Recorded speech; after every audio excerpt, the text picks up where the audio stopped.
We are live. Probably that one. We are live. We are live. Put that Bluetooth volume up. It is.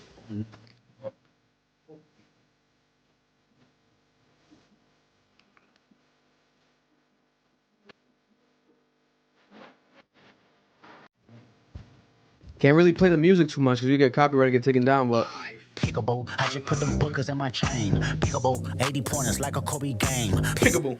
you get the gist. You get the gist. But let's play some Swifty, brand new Swifty to start the pod. Unreleased right here with that Lloyd sample. I'm just a chill guy. Bro, you better be careful. We suing niggas. He made his account private. He's suing people. If you make merch and shit, we good, bro. I know Swifty.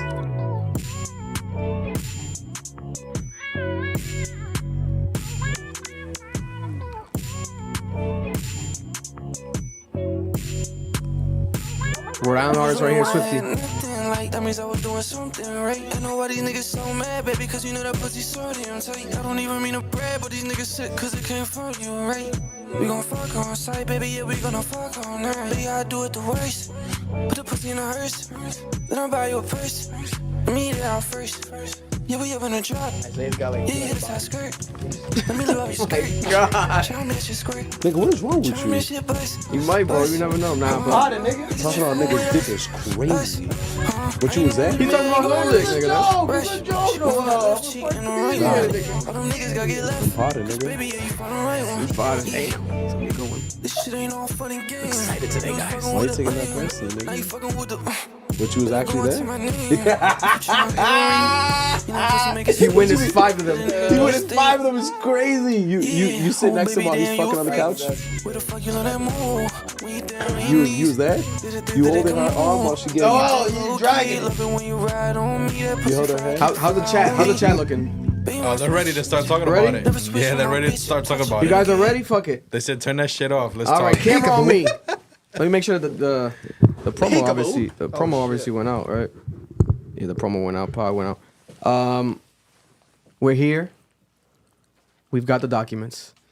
We've got the paperwork.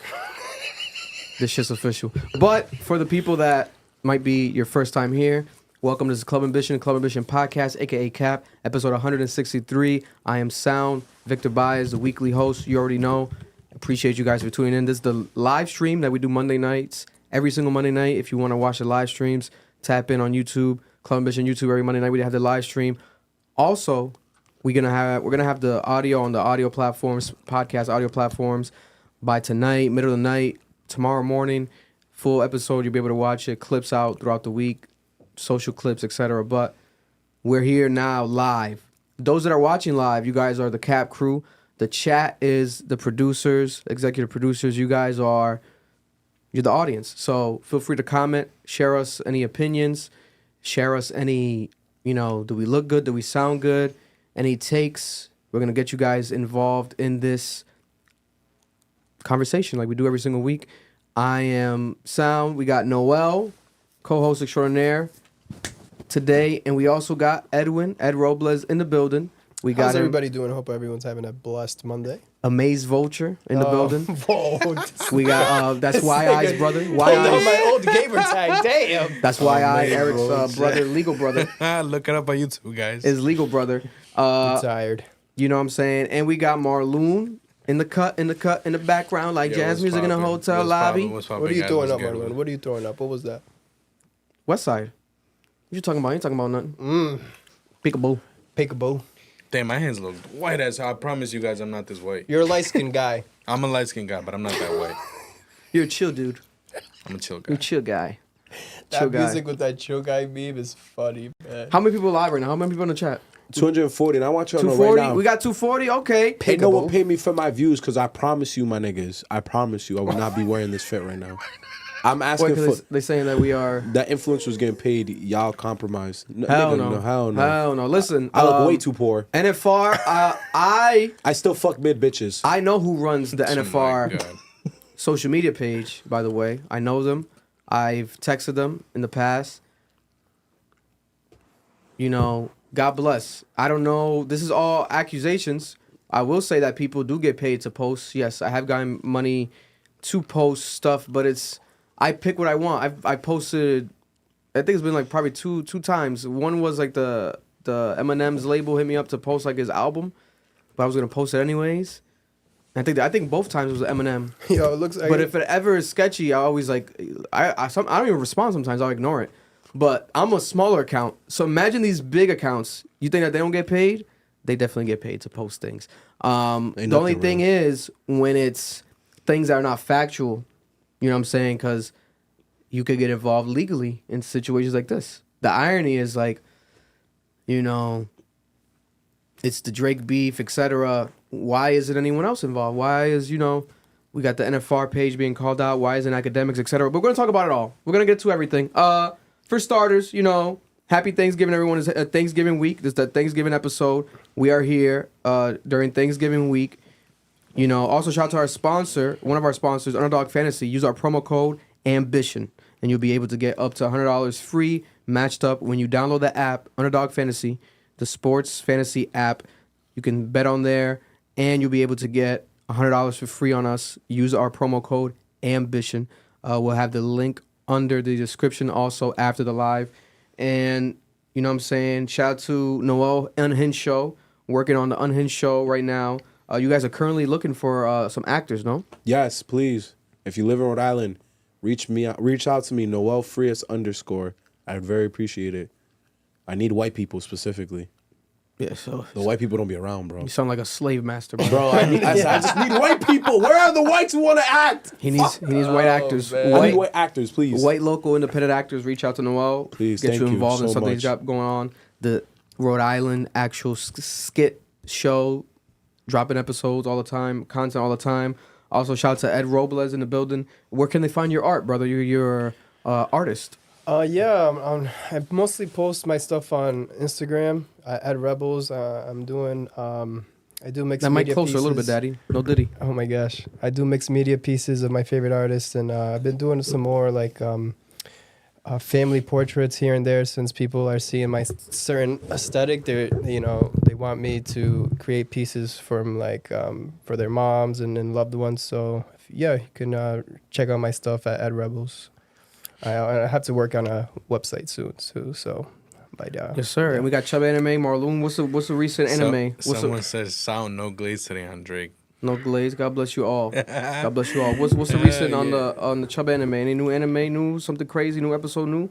Nah. No. Nah, that's Hour of God episode last week was crazy, nigga. Oh, there's a lot of information dropping there. Yeah. Just go watch anime. Yeah, check out Marloon's channel, Chub Anime. He got the anime reactions you on there. fucked up the whole thing. I appreciated giving it out, but like, it's so good. I didn't want someone He wants to to be know mysterious. it. I didn't want one specific person to know it. what the hell, man? They got it. But we're here. Breaking news today. Let's talk about it right away. Before you here. start, Yeah, Brandon, thank you with the $7.99. How you feel about Drake skipping the weekend song on XQC stream? We're gonna get to it. We're gonna get to everything. Shout out to you, brother. Appreciate all donations. You guys can donate a penny, and it'll be appreciated. We got bills to pay here. It's holiday season, and shit is getting crazy out here. A lot of traffic locally is insane. There's construction all over there. I don't know if you guys saw all over the highway in Providence. It's crazy, and you got people shopping, trying to get everything. Bro, there was a whole ass accident getting onto the highway here. Loco, yes, I think, yeah. It's crazy, bro. I got the ticket on. Yeah, this shit going back. This shit gonna be returned right after this. Shout out to my boy Tom Nucci, director out of Rhode Island. I did some content with him, filming with him, doing some, some stuff, a movie vibe he's doing behind the scenes. I'm involved with that. Shout out to Tom Nucci. And let's just get to it, man. Let's get to it. Why not? Breaking news today. After Kendrick Lamar dropped his surprise album that stopped the world, now we got Drake filing an actual court document, actual legal documentation right here. I have it here. I literally have it here. It's a petitioner for a pending lawsuit. So technically not a lawsuit, but he's looking to sue. This is something that you can do instead of right away suing. You can pursue a lawsuit with a petition. And we have an actual legal documentation. We're not lawyers here. We're just a couple guys that love music and love life. But literally it says here, the Supreme Court of the state of New York County of New York in the matter of applicant of Frozen Moments LLC. Now, Frozen Moments LLC is Drake's company. His new LLC that he's done, I think, in the past 5 years is like more of a recent one. For in order pursuant to Section 3102 of a civil practice law and rules to compel pre-action disclosure from UMG Incorporated and Spotify USA. So there's actual legal documents against taking legal action. So Drake has officially taken legal action through his company, Frozen Moments LLC, and its undersigned attorneys, respectively, to actually do a petition against UMG Recordings Inc. and Spotify USA. Right? I have it all here. It's a 17-page fucking shitload, right? And literally signed by Drake. We got Drake's Aubrey Graham himself. So people saying, is it his company? Is it Drake or is it his company? I don't understand this. It's fucking signed by Drake. Aubrey Drake Graham. Yo, thinking it's not Drake is such meat-eating behavior. Like, stop with the coping and the semantics. Get a life. It's signed by Drake. Literally. Which is kind of crazy because now we know. I never seen his signature before. We can kind of allegedly do some shit. God bless. Yo, I better not be his real signature. I think it is, bro. It has to be. I know some niggas who could do something with a nigga's signature. Allegedly. We don't know these people. I don't know them. They know us. Legally, now when you read it, you break it down. I broke it down here from reading the couple articles to summarize the 17 pages. He's accusing UMG of paying Spotify to recommend Kendrick Lamar's song "Not Like Us" to users who were searching for other related songs and artists. So basically, you play a Drake song or something pertaining to Drake, something featuring Drake, "Not Like Us" would pop up, allegedly recommended right after. Now, to be honest, this was something that people did report during the beef that would happen to them, right? But, I mean, technically it makes sense if the song mattered. I mean, if that's the case, bro. It's like playlisting. The moment, I don't know, my phone started doing this. My phone started doing this shit randomly. After it got done playing on Apple Music, after it got done playing Kendrick's album, it would automatically go to like random music. Every single time it was Drake music. So you're getting the reverse effect. Yeah. They might have to do a reverse lawsuit. I'm just saying. We have, it says, Drake says that UMG used a network of bots to manipulate and saturate the streaming services and airwaves with Not Like Us. They claim the label also paid Apple to have Siri. We got Siri involved in this bitch. That's goddamn. crazy. Nigga, that's crazy. He said that Siri would purposely misdirect users requesting Drake songs from his catalog, serving up Not Like Us in replacement. Nigga, you know how crazy it is? What You got the your, fuck? You got your caca, your bean, and your meat. Just stop. And then Siri just says out of nowhere, playing Not Like Us. That would be crazy, nigga. UMG. You tell Siri to find porn for you?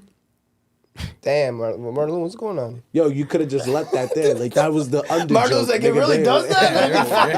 You're wildin', bro. You're wildin'. Oh, my God. No, because y'all going to let that one slide. It says that UMG allegedly, there's a typo here. I think it meant treated the false impression that the song was more popular than it was in reality. Or created. Allegedly, okay, so UMG allegedly created the false impression that the song was more popular than it was in reality. Drake also says in the filing that UMG has tried to hide his alleged propping up of Lamar at Drake's expense by terminating employees associated with or perceived as having loyalty to Drake. So Drake's also saying that UMG, remember, all these record labels fired hundreds of people. This is documented. I know some of them personally. They've been fired. A lot of people have been fired from these record labels throughout these past couple of months. A lot of layoffs, inflation, the economy, music's not making as much money. Yep. But Drake is saying that some of these people from UMG specifically were terminated because of the fact that they were Drake fans. So to side with Kendrick, he's alleging people got fired. That's some crazy shit, right? Maybe he knows of this. He has to have evidence, we were going to assume, right? Also, it continues. It says that they're asking the court, Drake's asking the court to order UMG and Spotify to preserve all relevant documents, communications in advance of a pending lawsuit. UMG has so far refused to engage with Drake over the issue. Instead, UMG is pointing the finger at Kendrick Lamar and telling Drake to sue Kendrick Lamar, not UMG. Drake's camp said to The Independent, well, they said, let me generalize this in general because I don't want to misquote nothing. This is very legal shit. You don't want to we're not throwing us in there. We're not NFR. We're not throwing nobody in there. We want to stay safe. Drake's camp said after the petition was filed in New York Supreme Court that Drake is upset with UMG's allegedly shady business practices, not Kendrick Lamar or his lyrics. If Drake is successful at tamping down on wrongdoings throughout the industry, the result could help protect other and less well-known artists from future exploitation. Boom. Right? So that's the big kahuna there. But then we have UMG literally minutes ago responding. We have UMG responding. Breaking news. UMG responded a couple minutes ago. UMG has responded to Drake, and UMG themselves says, suggestion that we would do anything to undermine any of the UMG artists is offensive and untrue. Because remember, this is Drake's own label. He's signed to UMG. So he's suing his own label. And they're saying, we employ the highest ethical practices in our marketing and promotional campaigns.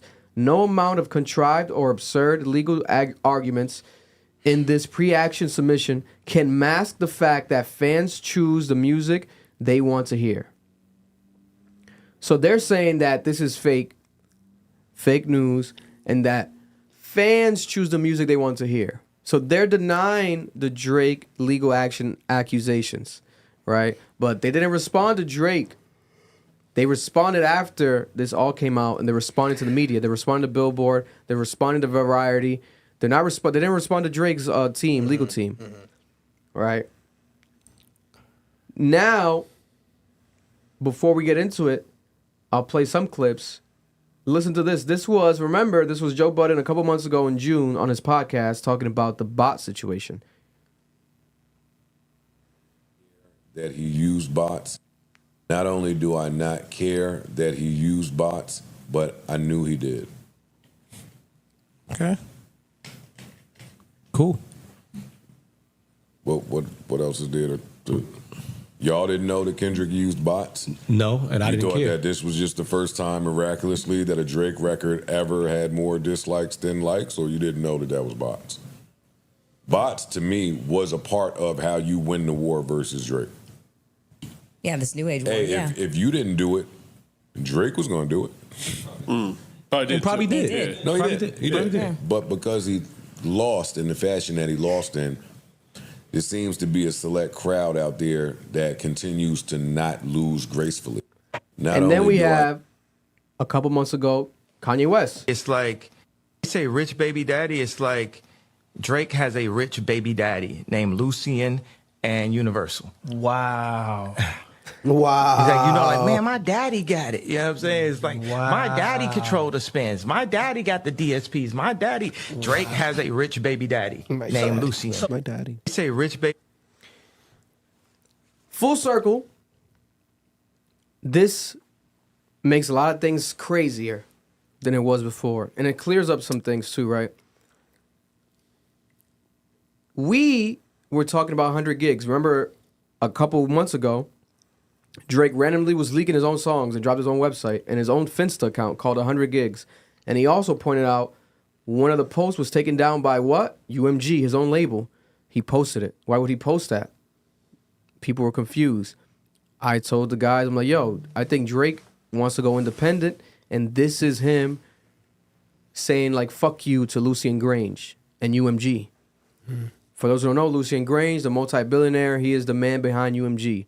UMG owns so many record labels. They're basically, how much percentage of the record industry at this point? If you don't include the Sun, I think it's still at like 40%. Like 40, like 30 to 40% of the music industry is owned by like UMG. But if you add the Sun, and if you add the Sun now, who's like the head of another label, a rival label, Atlantic, right? Yeah. I think Atlantic or something like that. It's like 60%. If you add his son, Lucien Grange's son, ELLIOTT Grange, who's behind 6ix9ine, Trippie Redd, XXXTentacion, a lot of these artists is being discovered early on in their careers. This guy now is the head of a major label, I believe Atlantic. Correct me if I'm wrong in the chat, guys. And if you add Lucian Grange's son, is damn near 50% or more of the music industry ties back to that last name Grange. And Drake has rapped about Lucian Grange throughout all these years. 33.90% of global record music market. Just Lucian by himself? UMG. So let me look up the Wow. sound. Wow. What was one of the lyrics? You guys remember like any Drake like Lucian lyrics? There was like one that I had on top of my head. It's the one where he basically says Lucian's the boss. He's like, but tell he's Lucian, now, tell Lucian to like write the check or whatever, do whatever you want. Make the number bigger. How do you spell his name? Lucian. It's almost like Lucifer. Literally. Lucy and an I-N. Yeah. It's like Luck Ian without the K. Yeah. Man. So this is a huge fuck you. This whole time, he has had issues with Lucian Grange. He's had issues with his own label, right? Now, this comes after the Kendrick Lamar album. Together, they own 37.6%. Wow. So 33 by himself, 37 with his son. Round that shit up to 40. Might have to round it to 50. Now, we have a situation where Drake looks the worst. Drake might look the worst that any rapper in the history of battle rap has ever looked because of the timing of this. Oh, I thought because it was He looks corny and like he already a sore lost loser. the beef, and now he's suing UMG for a song that he says was botted to be more popular. And the song is the biggest song of the beef. Not only that, he's being hypocritical because he was making fun of quote unquote Kendrick because he said Kendrick sent out a cease and desist for the Tupac shit. He says cease and desist for pussies or some shit. You know what I'm saying? He said cease and desist for pussies and Taylor Made or one of those songs. You see what I'm saying? This is the type of shit that gets me mad about The him, sore bro. loser. But two things could be right. This is the worst he's ever looked. Like as far as perception goes, he's losing the battle by hundreds of points. Like this guy's done. He's definitely showing some perception-wise. stress on his face. Right. Especially the timing. But if he does do a full lawsuit against UMG over this and he wins somehow, right? He defeats the Lucifer of the music industry, the fucking multi-billionaire Lucian Grange. Like if he somehow does the impossible, there is a major upside and major impact in that. Like if he proves that. I think so. Like if he proves that. I agree though. I think this is the whole excuse to go against him and shit, but maybe he's like even trying to get out of like his deal and shit like that. Yeah. You know what I'm saying? Like how we've spoken about it, the whole 100 gigs, blah blah blah. This is just like What are your some thoughts on some of the thoughts on this, Noel, so far from what we've seen as we have the actual physical documents in front of our faces. Yeah, people are gonna hate me. I'm on Drake's side. I think let's mute this guy, man. Yeah, listen. I don't think this has ahead. anything to do with the beef. I think Vic is right. It's just timing makes it look weird. It makes it look like he's trying to stomp on Kendrick's album. But I think this has a lot to do with the label and the deal. I think the Party album never came out because of the deal. I think he delayed it on purpose, and I think they're at war right now in litigation. And they're trying to figure out a way to deal with this contract. And I think Drake just got tired of it and decided to sue UMG. Now, this is where it gets interesting. This is where white people get smart. And Drake is white, whether you want to acknowledge it or not. And that Jewish background comes in and, man, do these niggas start going crazy. Bro, this nigga is a genius in my head. Because why is this two birds in one stone? If he could get out of this contract, and if he can get Kendrick in a position where he's now being sued by UMG, and he is forced to prove the accusations made in that song, Because you think they would bring that to court too, like the lyrics and everything? Yeah, because they're gonna say, was this song contrived to spread a libel about this person and deliberately destroy their reputation, so you can hurt their sales? Because if you read the case all the way at the bottom at like page 18, Drake explains why he's bringing this to court. He's saying, "Hey, I lost money because of this. Yeah, this is a RICO." He's calling it a civil RICO. It's in the documents. And he's trying to say that they conspired against him. UMG is not, and I was just talking to Wongo, he has a lawyer friend. The lawyer friend confirmed this. What UMG is saying is, there was wrongdoing done here. when they say we're gonna sue Kendrick. They're just passing the baton on. Yeah. They're saying, hey, Drake, you're right. We did conspire against you, but that's Kendrick's fault. Yeah. So if Kendrick goes to court, from what the lawyer was saying is, he has to prove that he didn't purposely try to destroy Drake's reputation with this music. So the best way to do that is to prove the accusations. So everyone who wanted the party to end and everything to come out, if this goes to its legal conclusion, you might get your wishes. We might have one hell of a battle in court. This is gonna be great years coming next year. Wow. That's a hypothetical. It might not get to that point. UMG might drop it on some like, fuck it, let's just let this nigga go. But someone on Twitter said it best. What's going on right here, right now is, this has nothing to do with the beef. It has everything to do with money. Drake wants out of his contract so he can drop the album. UMG is saying, if you think that I'm gonna drop you, you've lost your fucking mind. Instead, so I don't lose any money, I'm gonna pass the problem on to him. This is a very interesting situation. Well, if that's the case, can Kendrick counter sue then? Be like, oh, you lying on my name too, though. That's why I saw someone online say that Kendrick can counter sue. Yeah. So what's good? Also, before we continue, Daniel, thank you for the 5. Not Like Us definitely was playing after I would listen to Drake. I wasn't mad though. I wouldn't be mad either. Yeah, because that's the thing, right? People were DMing me too, like, yo, this was a thing. This was a thing, like the song would be recommended, but the opposite is happening. Like Marlon says, like recently now, you play the new Kendrick album, you might get like a Drake suggestion.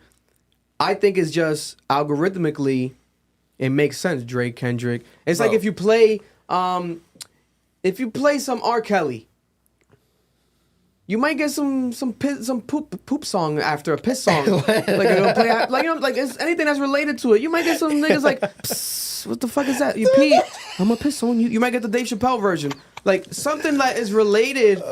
And this year, Drake and Kendrick are like 2 peas in a pod. So that makes sense. But the issue lies in not just solely that. If it was purposely done, you know, where it was to, it says here, like basically fucking, what the hell was the word? There was a legal word that they had here that I want to actually quote. All right. I mean, basically you can just suggest, putting that aside, something that should be highlighted is if people are being fired because of this in general. That ties into huge allegations. Why would he say that? It's signed by Drake. This is a Drake case. Someone's probably texting Drake, or someone he probably met up with someone that, yo, I got fired because I'm a fan of yours. That's what one can assume. Or yeah, he has actual proof. You know, you would have to have, I'm assuming you have an actual proof. So this is my thing. For the people crashing out in the comment sections, you need to understand how the legal system works. Obviously, I'm not a lawyer, but like, you need proof of things. Drake is here saying that you guys deliberately fired people that were on my side. You need to prove that. Defamation of wrongful termination is one of the hardest things to prove. Colin Kaepernick, when he sued the NFL, there was rumors that this nigga had emails between the ownership where they were saying, don't hire this guy for this reason. It was the same thing that happened to the Miami Bills coach when Bill Belichick was messaging him, or I believe the New York Giants coach, and he had that proof saying, they're conspiring against you, coach. You guys need to understand is, for this nigga to go to court, he has to have proof that this happened. Do I think Drake has proof that UMG was firing niggas because they supported Drake? No, I think that's insane. That's so hard, nigga. You have to be hacking into computers to figure out shit like that. God bless. Or they'd have to be a whistleblower. The other big thing in this case is the bribery. The NFR thing. We kind of overlooked that, but that is a legal issue. There are laws in the books that stop you from bribing people to put songs out, from promoting music. And whoever wrote this, again, great lawyer, because they created a pattern with UMG, where UMG has been sued in 2005 for this same issue, where the state of New York determined that they were breaking the law and using their funds to misconfuse the public and have them think that this is the hottest song out, when in reality they had just been pumping it out by bribing people. That is against the law. It is consumer lies. So again, guys, like, these are things he has to prove. These are real crimes being committed by UMG. It has nothing to do with Kendrick. I don't want the fans to think we're attacking Kendrick, that I'm attacking Kendrick. I don't think Kendrick has anything to do with this. This is UMG and Drake is making a lot of legal accusations that could lead people into very serious situations that he has to prove. Yeah, I have 3 instances. Thank you. Yeah, well said. If anything, before you think, if anything, this hopefully. Oh, y'all. Damn, too much legal jargon. You're not gonna stay, nigga? No, I gotta go. I told you I was gonna stay for a little bit. Yeah. If anything, this opens up. Cógelo suave. If anything, this hopefully opens up doors for. I appreciate you. Doors for the quote unquote workers that got fired and shit like that. Yeah. And be like, you know what? We're gonna sue UMG because of the fact that they did actually fire me because of the fact that I'm actually a quote unquote Drake supporter or whatever the hell, we were against whatever. You know what I'm saying? Yeah. Hopefully. Because that's like some political. That's like politics at that point. That's like this is music. Why are we making it political? Because the Kendrick and Drake shit got that serious. Yeah. Because before you continue to, someone made a great statement. Someone donated. So they said also Drake got mad artificial boosting as well. I never fucked with his music, and I got. In this case, he said nonstop, but he said he's gotten other music after listening to like a Tribe, Bob Dylan songs, Tribe Called Quiet, blah blah blah, you know, shit like that. So it's like, even though he doesn't listen to that type of stuff, it's still being thrown at him. You know what I'm saying? Yeah. So. I mean, there's 2 ways to look at it. Where it could be obviously, if Drake songs are being thrown into people's algorithms randomly. I mean, he is the biggest artist. At one point, he was the #1 highest streamer, where he gets playlisted so much that it could just randomly pop up. Or on top of that, you know, it could be something where maybe he knows that that's happened against his own music. Yeah, and he's trying to call it out in general. Yeah. Right? Because this is something that's happened throughout all these years. But maybe it's actually illegal, and Drake's like, hey, this is illegal, and no one's talking about it, but let me talk about it, highlight it, to make it stop. That's a possibility as well. And who's big enough to make it stop and get all this commotion, podcasters going crazy? It's Drake. So that's what's happening here. It got everyone in the world right now who's a hip hop fan is a lawyer today because of Drake. The next donor is important too.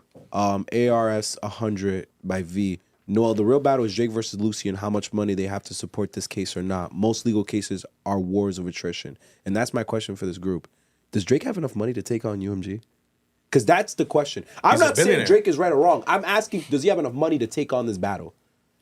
I mean, I said that Drake's a billionaire. The thing is he a billionaire without UMG? I don't know. He does have like a actual legal role in Canada. Like he's like a real deal ambassador, something crazy. I'm not sure if that pays him salary. Obviously, he gets money from a stake, you know, from touring. He has the biggest tour of all time. Like, there could be ways that he makes money away from UMG. But 3 cases that were highlighted or need to be highlighted real quick.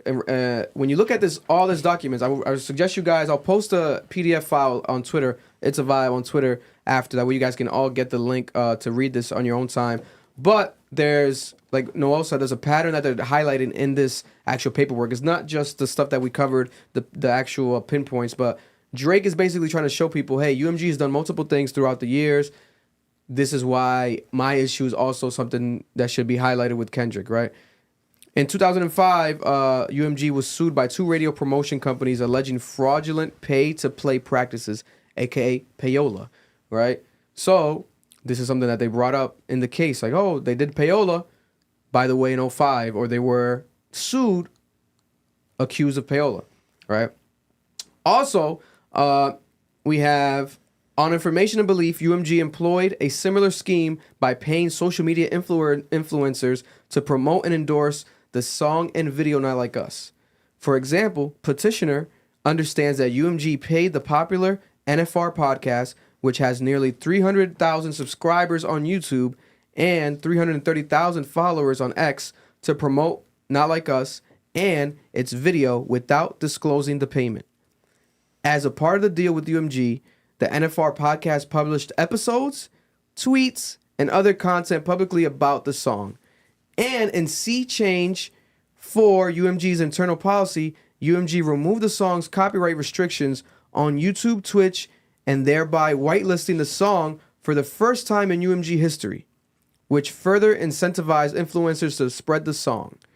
UMG schemed to ensure Not Like Us broke through on Spotify and worked, and Not Like Us broke Spotify records, and Interscope posted it on its X account, right?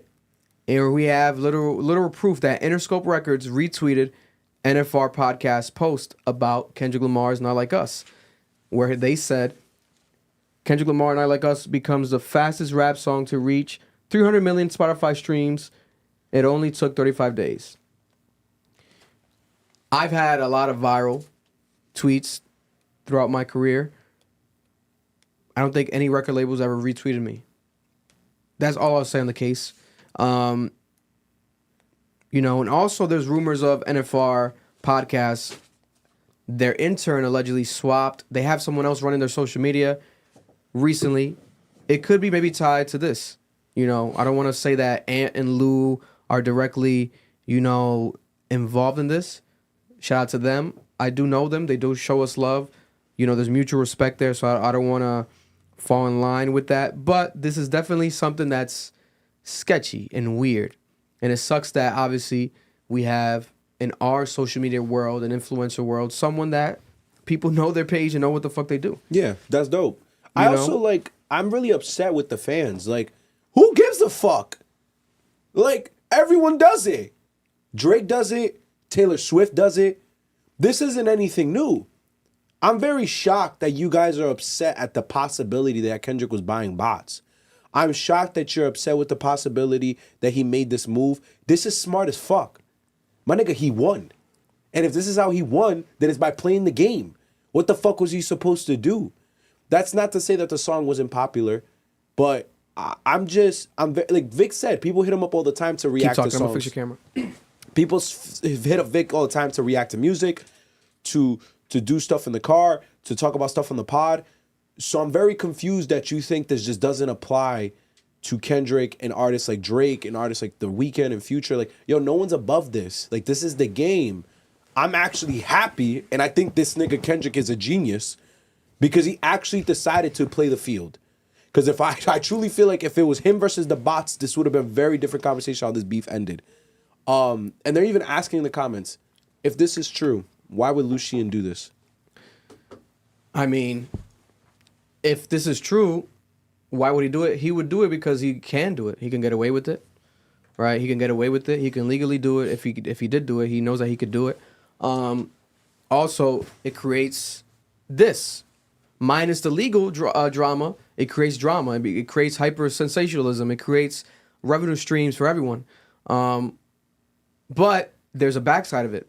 When these big artists were dropping, it was affecting everyone else's sales. To this day, it still affects everyone else's sales. If you're not a big top dog in the industry, you're not beating the algorithms. You're not beating the algorithms. You know what I'm saying? Meek Mill used to be 100,000 plus album. He'll drop. He'll make that amount of sales. It's no longer the case. These type of artists is no longer the case, and it's a common trend, right? If you're not like a Tyler Creator, if you're not of that status, Travis Scott, if you're not a real deal, authentic core, having fan base driven artist, your numbers are being affected more than ever this year. Why? Because people only were caring about Kendrick Lamar and Drake. Again, this weekend, people are not caring about Kendrick Lamar and Drake. So. Yeah. They're both tied to Lucien. So if they both drop, they both make money for Lucien. Now Drake dropped 100 gigs, and technically Lucien didn't make any money until eventually he did, right? Because they had to put some of the songs on streaming. But remember, there was a whole situation with that. So one song had Cardi, then it didn't have Cardi. But then Cardi was like siding with Kendrick, so people were like, oh, that's why. It could have been a legal thing, right? Not all the songs are on there. Maybe he got forced. Hey, legally, contractually, you have to put some of these on. He put them up. Technically, when they went on streaming, Drake never promoted it. Hey, it's on streaming. Go check it out. Yeah. They would just randomly pop up on streaming. It's for a reason.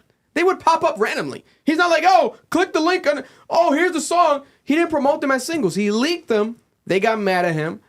They made their money because they needed to make their money probably legally. Shout out to my boy Cam. We got my boy over there. Shout out to his podcast. He got the Ox Money podcast with Chase B in Houston. Shout out to the whole Cactus Jack team. He said, if he wins a lawsuit, it's a breach of contract, and he'll get a Frank Ocean type of thing where he gets $400 million or some more. Then he gets to go to Apple for $600 million, etc. There it is. This is, bro, it's about contracts. It could be something like that. That's what it is, bro. Allegedly. It could be something like that. That's the main thing. Before we continue, let me read the donations. V, thank you for the 200, I think it's pesos. My theory is that Drake wanted Lucien to do the same thing UMG did to push his diss track. Lucien saw money in that beef and said no. So Drake got pissed and a bunch of resentments brewed, and Lucien probably did boost Not Like Us. Joey, thank you for the $10. Didn't say anything, but appreciate that. DC, where did that one go? It just like went away. Hold up. All right here. DC with the 5. Regardless of the outcome of the case, which we won't know for a while, how does this make Aubrey look moving forward? Is this all worth it? I think the party dies from here.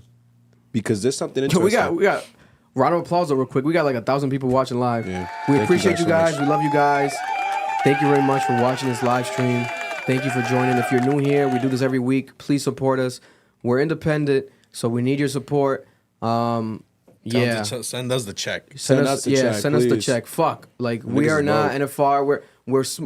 We can cause more impact than all these motherfuckers, and I can out-podcast the best podcaster in the world. You can put Joe Budden right there. You can put Joe Rogan right there, and I'll out-podcast them 1,000%, right?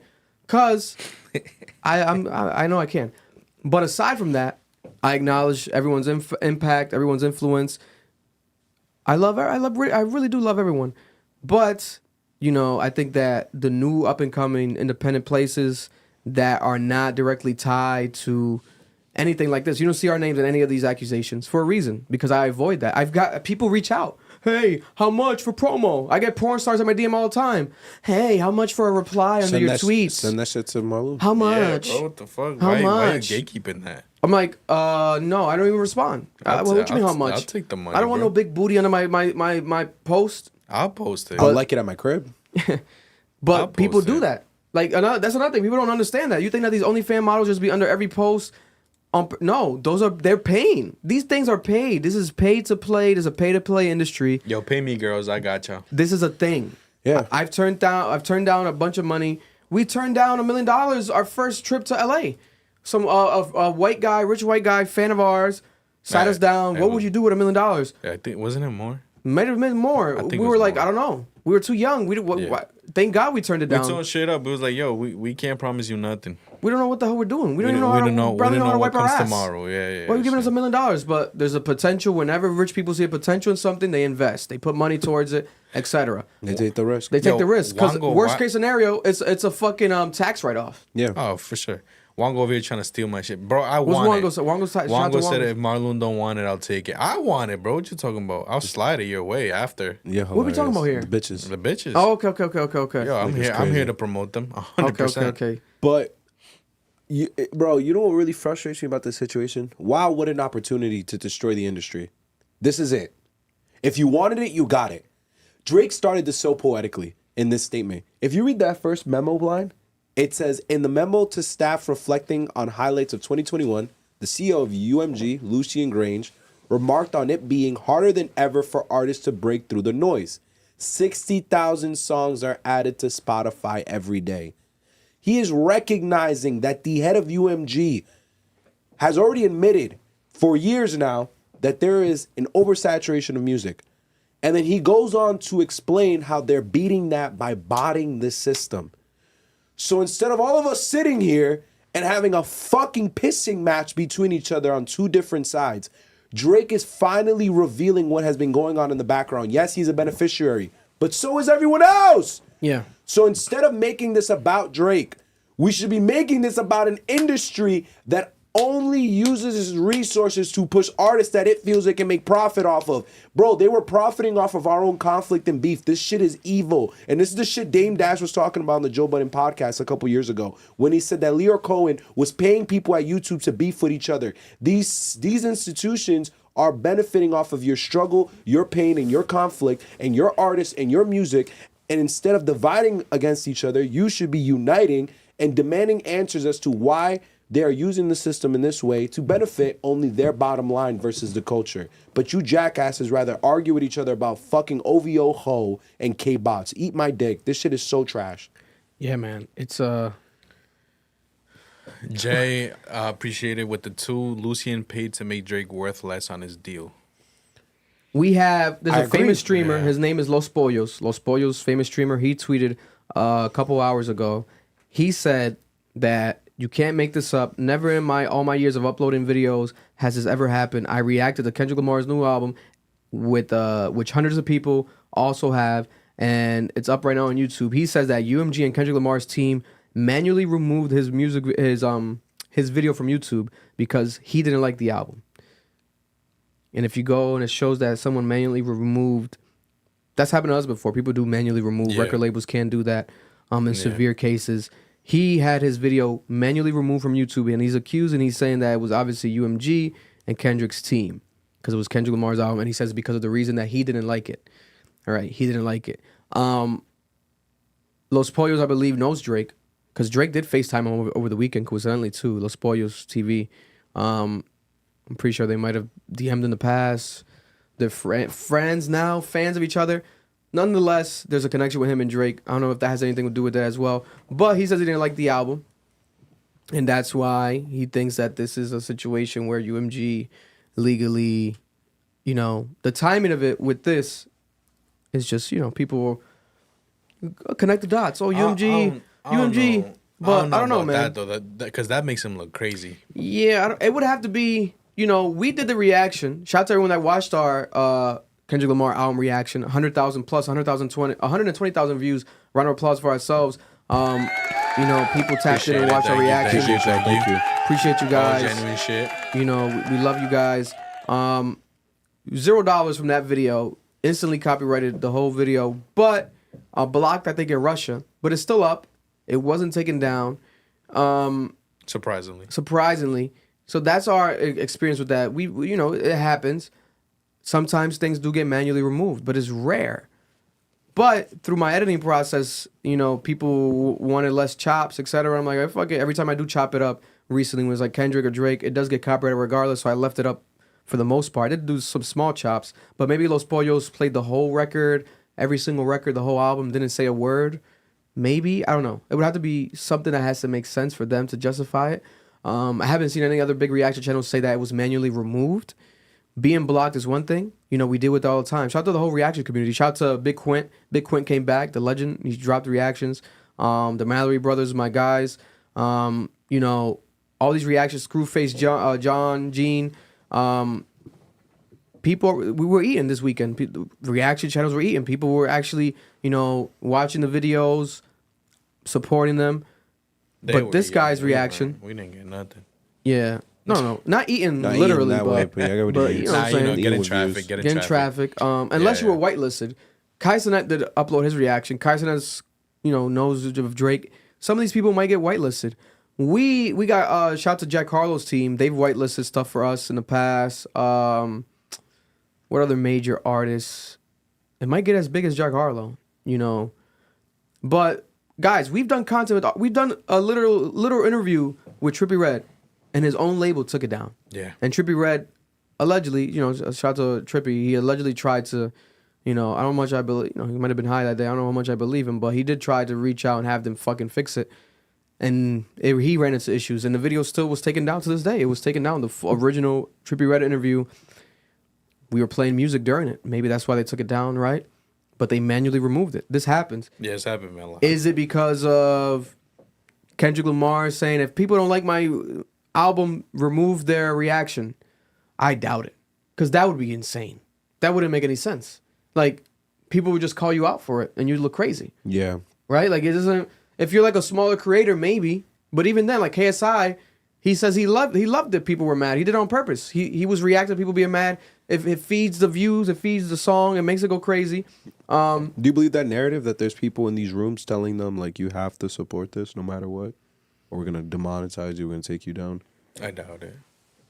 I don't think it's as prevalent as it's trying to be perceived. Because to be honest with you, we live in a day and age where people read through the bullshit. People read through the bullshit, and you can tell when someone's giving you an authentic reaction or an ungenuine reflection or thought. You can be like, oh, that's weird. Like, what the hell? You could just read through it more than likely, especially if it's on camera, social media nowadays. You could read through the shit. Cenat Like he was with Uzi and he couldn't hold it back. He was honest. Like he didn't love Uzi's new album. And like you know what I'm saying? Like if he was to dick ride it, people were gonna call him out in the chat right away. Of course, because you know what I'm saying? Because it's live. It's like we're living a day and age where people call shit out. In this year more than ever, Katt Williams set the shit off. Everything's being called out. All the bullshit's being called out. Now, Drake's trying to allegedly do the same. He's trying to call out his own record label. What we don't understand is this, right? And I'm not saying it's gonna happen, and I don't want to speak this into existence. But in reality, when we're talking about multi-billion dollars, the biggest, Lucian Grange, the Lucifer of the music industry, and we have the Goliath of the artist, right? Drake, for him to go against his own guy, right? The monumental moment. This is a monumental moment. This is why people are highlighting. This is why it's causing. That's why we have, shout to 1,000 people watching live. This is why. Because why? Also, God bless. This is Michael Jackson, Prince level of situations where people are like, yo, conspiracies start happening. Yep. God forbid Drake dies tomorrow. Or something happens to him. Or randomly gets sick or some shit. People are going to immediately say, Lucian did it. UMG did it. Oh my God, this is what's going on. Right? Gotta be quiet. Can't talk about it. Right? These are things that Kanye West has been saying for the past like 3 or 4 years. Yeah. Like going out, like being, like literally moved to fucking Japan. Right? All these conspiracies, everything. The irony of this all is obviously that Drake was the one championing for Lucian Grange throughout all these years. Yeah, he was. Mm-hmm. And Drake is also the one that is also Jewish, is also white. Yeah. And also is, on paper, the quote-unquote superior, right? People, like Kanye's been saying for years, right? I'll blame him. That way nobody blames me. But Kanye's been saying for years, Jewish people run the world, run the business industry, right? White Jewish men. Drake Who's a white Jewish Hebrew. man? Lucian Grange. I'm pretty sure he's Jewish. I think he's Jewish. Lucian Grange is Jewish. He's Jewish. No, they're all Jewish. That's why I gotta ask you, bro. Like, because they're in the chat saying, "Oh, it's silly that Drake is now upset when he's been benefiting this whole time." My nigga, I think I can say this with pride, and I think I'm gonna ask everyone in this room: do I think Drake enjoyed benefiting off the system? Yes. Do you think Drake enjoyed benefiting off the system? Oh, 100%. Facts. Yeah. What are we talking about here? We all agree there. Do we think that Drake has always been Lucian Grange's underling this whole time? Yes, I think we can all agree to that. Is he now being in a situation where he's like getting fucked by his daddy? Yes. So how does he react? How white people react? Litigation. Like, yo, it's just so crazy to me. But like, could this also be some like rich nigga fun? Like, oh, you think so? Like, I'm gonna do this, right? Because I'm not fucking with you right now, Lucian. But in reality, it's kind of bullshit. Like, this is gonna be tossed. That's another possibility. So everything is possible. Someone in the chat Drake could just be doing this shit for, even right now, the Kendrick Lamar album dropped. You draw attention away from the Kendrick Lamar album. Yeah. You do this. Because technically he could have done this last month. Because this has been ongoing, right? That tweet, that NFR, all this stuff that's being brought up is older shit. You got things from 05. Yeah. Right? And Drake can get the best lawyers in the world. He can draw the biggest lawsuit of all time by tomorrow if he needs it against anyone in this world. They can draw all this shit up. So did they need all these months to make it happen? I don't know. The timing of this shit makes you think it could be him having some fun, bullshitting this, a case that's going to be thrown away. Lucian calls him tonight. How much you want? You want double that? All right, take double that. All right, you going to stay on for 10 more years? Because in 2022, I think it was said that he signed a LeBron-sized contract with UMG, right? And it's like, no one knows the number. People are saying it's 600. I think he said it was 600 in a song or some shit. He joked around about it being that much, yeah. But, then why would he say the real number? Yeah. Why would he say the real number? But this is my question to you, Vic, is like, I get he is Lucian's underling. I get that this could be like a rich flex thing. The weird thing about this situation is the 100 gigs and the lack of album with Party. And the fact that the next one to hit will break Mike's record. These three variables make me believe there is a debate happening behind closed doors we know nothing about. And it sounds like it's white people beef about who's going to get how much money. Yeah. And my question to the room is, How far is Lucian Grange willing to take this?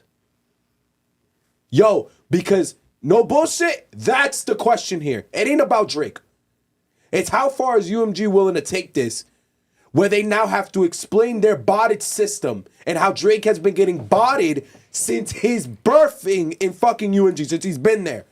And whenever bots started to become a thing and how much money they put into inflating niggas' numbers over the years, that's my question. Will UMG put themselves in a position where they have to admit their system and have to admit how Drake has been a beneficiary and all these artists have been beneficiaries? That's my question to the room. How far do you take this? Listen. Because, yo, Vic, if that comes out, that changes everything. If that system ends up in a court of law and it says, hey, this is how we've been botting Drake, this is how we've been botting Taylor, this is how we've been prioritizing certain people at the label, wow, is that going to lead to lawsuits by people? We also have here, right, when you read it, it says 28, number 28, it says civil RICO. Petitioner has a viable cause of action for a civil RICO with predicate acts of wire fraud, mail fraud, and or bribery for UMG's payouts to unknown third parties in the form of reduced licensing fees to Spotify. However, petitioner requires additional information in order to frame his complaint and satisfy the heightened Rule 9b pleading standard applicable to complaints sounding in fraud. Specifically, petitioner requires information about the method by which the third parties were paid in order to determine which underlying predicate acts to plead, and requires information about which benefits were conferred upon UMG in exchange for the payments. Additionally, petitioner lacks sufficient information to identify the third parties who acted in conspiracy with UMG. What does that mean? I have no fucking clue. But what I will say is that word RICO is thrown in there. That's all I will say. You know, motherfuckers gonna. Someone in the chat did say the prosecutor have to determine if it is in fact a RICO, even though it's being. Because again, bro, you're right. This is. Someone said it's a chat. This we got the streaming RICO. Is this a streaming? The world's first streaming RICO? It's a conspiracy. What the fuck is happening? And they're committing crimes in the conspiracy. It's a RICO. What the fuck is happening?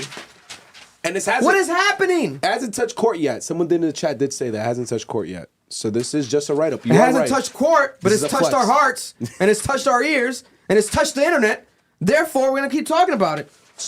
But if any of this turns out to be accurate, the music industry is going to change completely. What do you think happens? Truthfully, if this information gets out, what happens? I have my money on...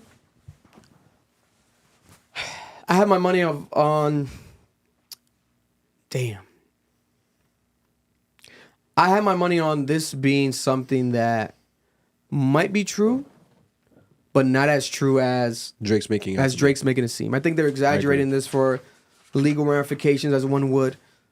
But in reality, is this shit this deep? I don't think it might be at all. I think this is a situation where the beef happened this year. There was some playlisting that happened. There was some recommendations. They skewed it over. Hey, Kendrick Lamar's song against Drake. Oh my God, this Not Like Us one? Oh my God, it's official. It's not just on YouTube. It's not just on Instagram. It's a real song. They're going to roll it out. It's a real single. There's a cover art. Oh my God, we can make money with this. Oh my God, let's throw it into playlisting. Oh my God, let's put the recommendations go to, if you listen to a Drake song, Not Like Us, come on. Why not? Let's do it. The song's about Drake. Oh my God, I think he says Drake's name in the song. He does say it. Hey Drake, I heard you like I'm young. Oh my God, that could work. That could be that could be certificate. Oh my God. Same with Family Matters. You know, but is it legal? These are things that these record labels might have been doing with the playlisting situation, the skewing of the streams, etc.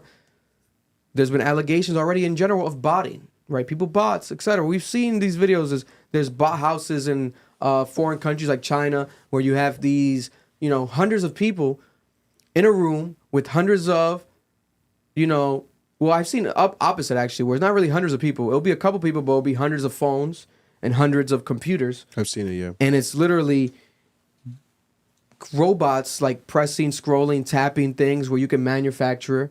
Chris discussed this issue. Numbers. Yeah. You can manufacture numbers. YouTube, etc. You know, there's websites right now. You guys can look up right now. There's websites, right? I did it with the like an older YouTube video one time to test it out. You can buy views. I bought 50 views. I'm like, let me see if this shit actually works. You can buy views. You can buy. The thing is, these companies have cracked down. There was YouTube channels last year exposed that were buying like millions of views, right? To try to fuck up the monetization because, oh, if you get these much views, etc. So YouTube keeps like updating their monetization policy, etc. Anyone can do this. Anyone can bot views, right? We have big Dominican YouTubers, streamers, Alafoca, etc. Artists, Al Alfa. They've been accused of botting, right? You go on their videos, they get hundreds of thousands of views in seconds. What the fuck is going on? They're big, but they're not that big. They've accused people of botting, right? This has been a thing. It happens. Does Drake and Kendrick Lamar need it to happen? They don't. I don't think that they do. So I would be heavily disappointed if either Drake or Kendrick Lamar have used this in any situation, like intentionally. Or J. Cole. Or even J. Cole, right? I know Taylor does it. You know, I hope Taylor Swift doesn't do it. I don't think these people have such a loyal fan base. Bro, I've had people threaten my child.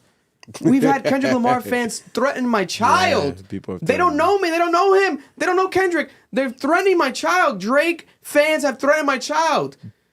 You think that they're not going to listen to their fucking music? They don't need bots. But I think this is the issue that Drake's trying to get across, which he's benefited from. The bots aren't used to boost up streams. It's to get you to a point where you have enough hype where it can get above the noise. Yeah. So the oversaturation is not, that oversaturation wall is not an issue because the bots are being used to push you beyond that. Do I think Drake has been a beneficiary of that? Of course. There's some Drake songs I've heard and I'm like, why is this a hit? This isn't that good. And then I realize there's so much hype around, there's so many people talking about it. I'm like, how did you overcome the wall? How did you overcome the 60-second I forget this happened moment? The bots. Today, Shaboozey's song Another one. is the #1 song in the country. It ties Lil Nas X, Old Town Road, I Want to Ride Till I Can't No More, for 19 weeks straight on the Billboard Hot 100, #1 song in the country. A bar song, Tipsy. And to this day, there's a bunch of tweets that go viral. I still haven't heard this song. I've heard the song. I think it's a hit record. First time I heard it, it was a hit record. It's not unheard of. I've seen that a lot too. People say they haven't heard that song. But the thing is this, right? Would I blame an artist like Shaboozey, etc., like a Drake, if this turns out to be true with Kendrick? No. I would say it's the labels. Yeah. I would say it's the labels. The Shaboozey's label sends me his music all the time. They email me his music whenever he drops like a main single to react to it. I've reacted to it. I've gotten hundreds of thousands of views on YouTube reacting to Shaboozey's music. Shaboozey has a fan base. But #1 song in the country, I think it's deserving of it, but some people feel the opposite, right? Tommy Richmond, right? $1 Million Baby. $1 Million Baby. I ain't never been to date, baby. No, you won't. No. Right? The biggest hip hop song of the year. Yeah. From the biggest hip hop artist. Maybe the best hip hop artist of all time now. Tommy Richmond. He's up there. He's a legend. But you know, it doesn't get blacker than Tommy Richmond. It doesn't get blacker than Tommy Richmond. Come on, bro, please. It doesn't please, get blacker please. than Tommy Richmond. But people have said this and felt this way. This could be the crack or the straw that broke the camel's back. I agree. This could be the straw that broke the camel's back if it turns out to be true. That's all we're saying. We're not saying, oh my God, Drake didn't do it. I think the timing needs to be paid close It's attention. not a coincidence, bro. There's a multitude of factors Kendrick Lamar here. just dropped I his agree. album. And he's still talking about Drake. But I also think Drake can't drop because of this. And that Drake's plays into it. mad. Yeah. He said on the stream, 75% done. Nigga, you told us months ago the album was 75% done. It's still 75% done? This album's not coming out? Wait. Legally, you can't even put it out. That's the issue. But you don't want to say that on the SQC stream. You want to talk about it legally the next day. Can we also talk about the fact why XQZ? Well, XQC's Canadian, and XQC signed to, I think, Steak. Kick. Or Steak. The Steak. Yeah. And Drake has a deal with Steak and Kick. Because that shit was so weird. That's the most random shit ever, bro. Maybe Kai said that, but like, and XQC? And for those who don't know, he hasn't even been on stream with Case. Drake with announced Case and that. Drake announced a brand new tour called I Need a Max Win Tour. Yeah, and he's he wants going to start Australia. He wants to start on the same day as It's the Super starting Bowl. the same day as the fucking Super Bowl. All right, that's petty. Yeah. So it's like, bro, the amount of shade he throw on that whole yeah. fucking thing. So Drake's fans are like, yo, Kendrick Lamar's doing the Super Bowl, okay, but he's not getting paid for it. Meanwhile, Drake's making millions going to Australia. Yes. Yeah. But he's calling it I Need a Max Win Tour. So it must be sponsored by Stake. It must be like a betting tour. Also, shout out to Australia, but we're not going to act like that's not fucking random. We're not going to act like that's not fucking random. Wait, does UMG get money off that? No, because I think he has a lot. Remember, he said there's also rumors that he's a slave to the Live Nation. His own words. He said it to Johnny Blaze. You know what I'm saying? His ex-girlfriend. This is interesting. He said it to her, right, in the text. Yo, I'm a slave. I'm on my slave to the UMG, to Live Nation mode. Slave to Live Nation mode. He might be Michael, bro. This might be Michael Jackson all over again. When Michael signed that deal, why was he a slave, bro? I'm just saying, bro. This is kind of crazy, Vic. People have been saying he's on a 360. They've been saying it the whole beef. Because Australia is nuts, nigga. What's the chat? The chat is saying something? Yeah, no, I just want to read some of the donations. Shout out to the donations. We love you guys. I appreciate you guys. I'm a little late to some of them, but Aaron, thank you for the $1. He just sent a pie. I don't know. I love pies. V with the 50 pesos again, I think. He's talking about like Los Pollos. He said Los Pollos has 2 brain cells, tops. Damn. A lot of people, when you started mentioning that in chat, they were dubbing that dude. I don't know who that is. I've seen his stuff. Gene with the $10. Your guys' GNX reactions was the best. Here's more support. Thanks for inviting us into the listening party. Thank you. Enjoying guys. a conversation that considers all angles. Sorry to my OnlyFans subs this month.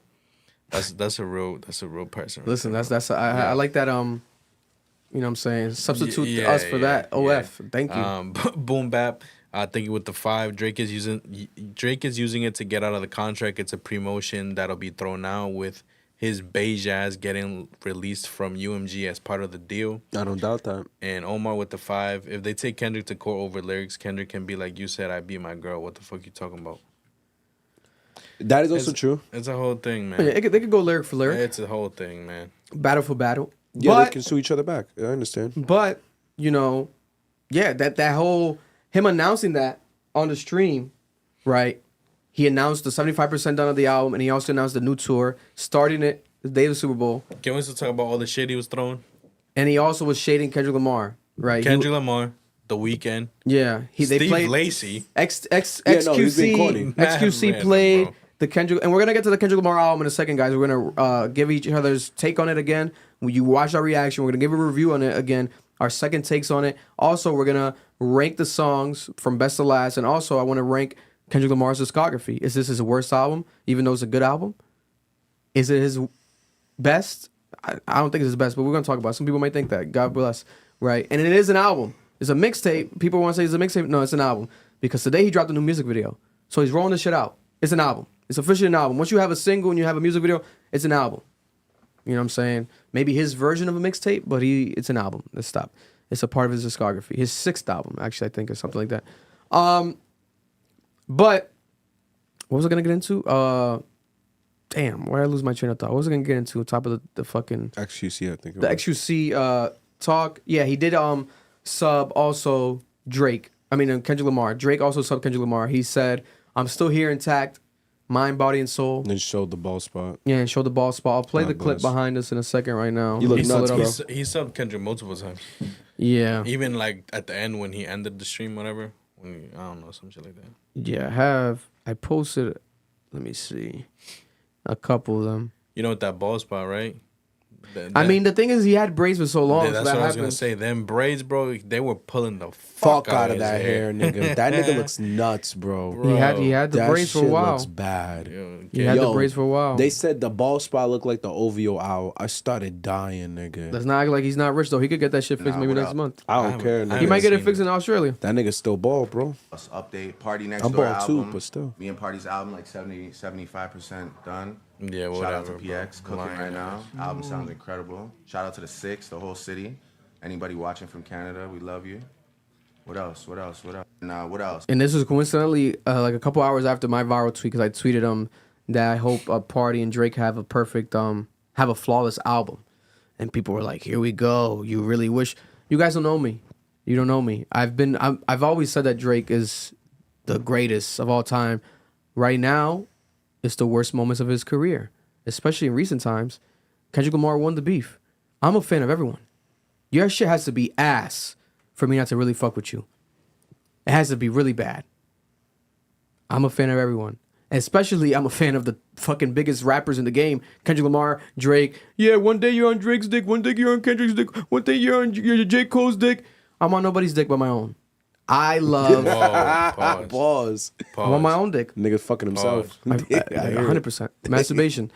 But I think that we got to talk about this shit. I'm not going to be like, oh, yeah, Kendrick Lamar dropped an album, but let's talk about Drake, though. No, Kendrick Lamar dropped an album and it's a good-ass album.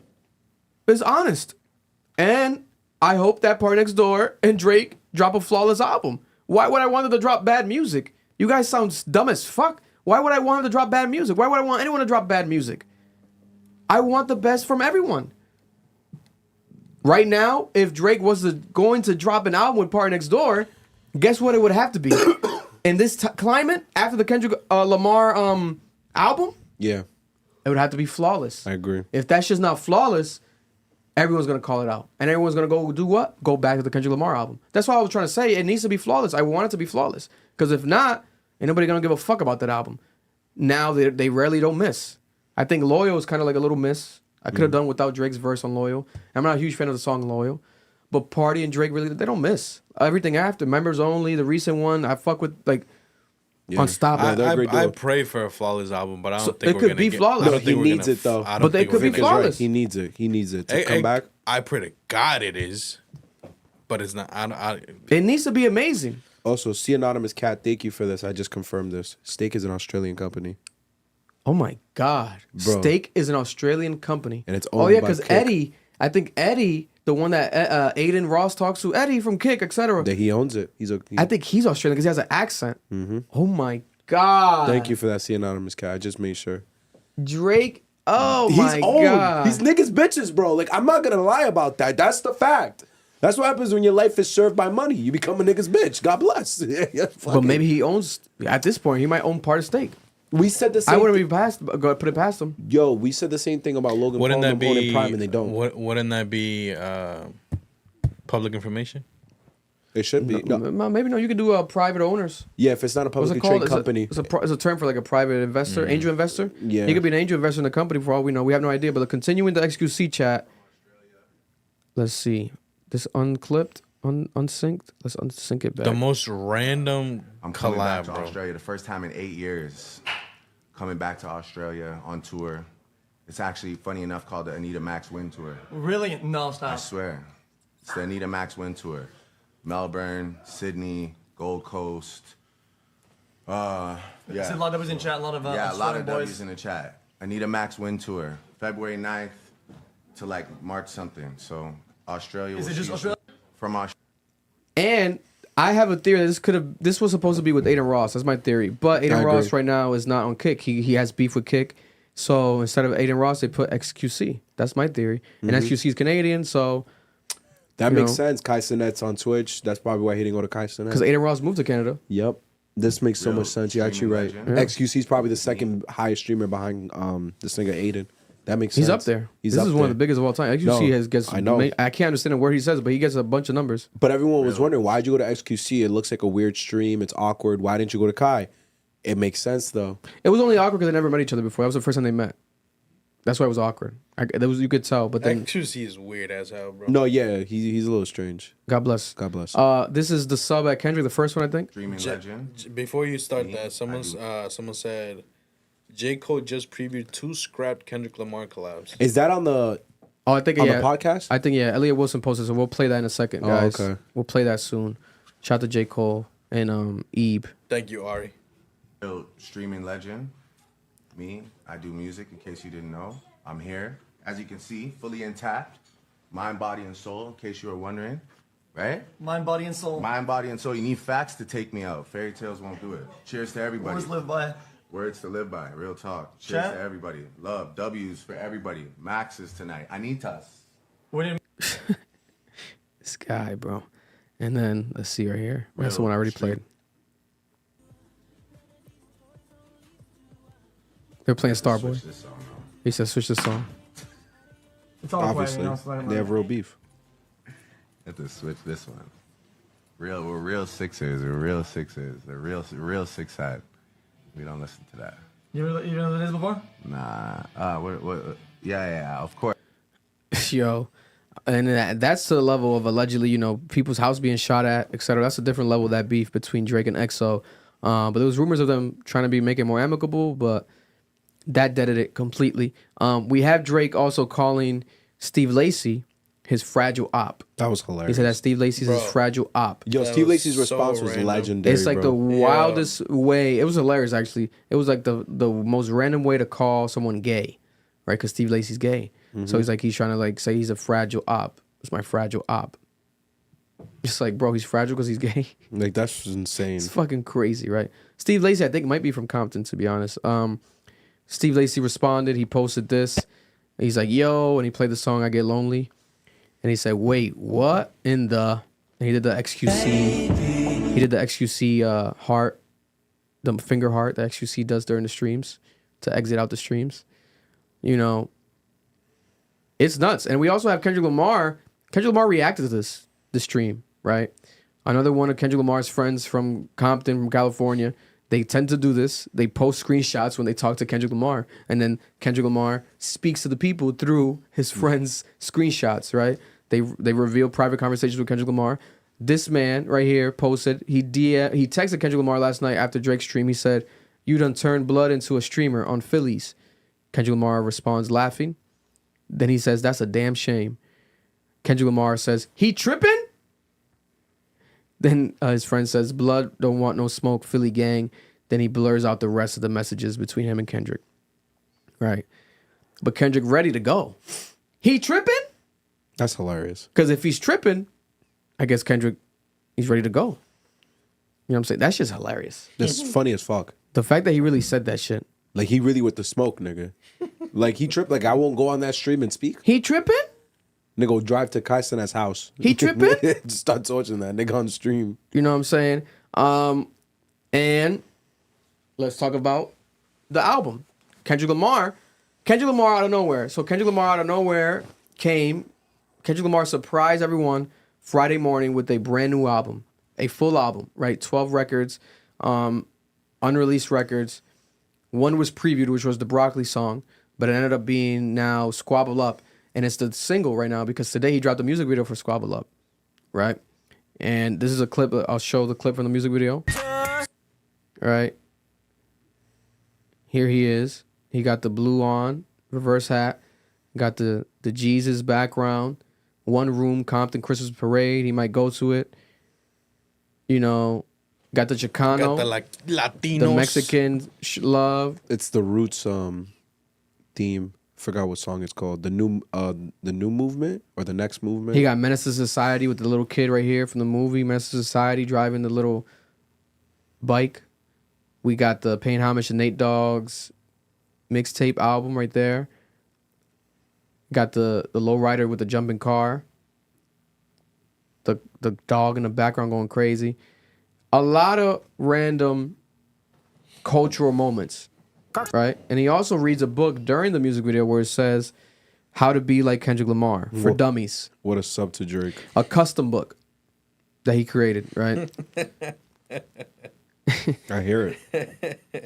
So he's mocking Drake, because it's obviously be like Kendrick, don't be like Drake. All right? And he also today dropped, again, this is an album. This is not a mixtape.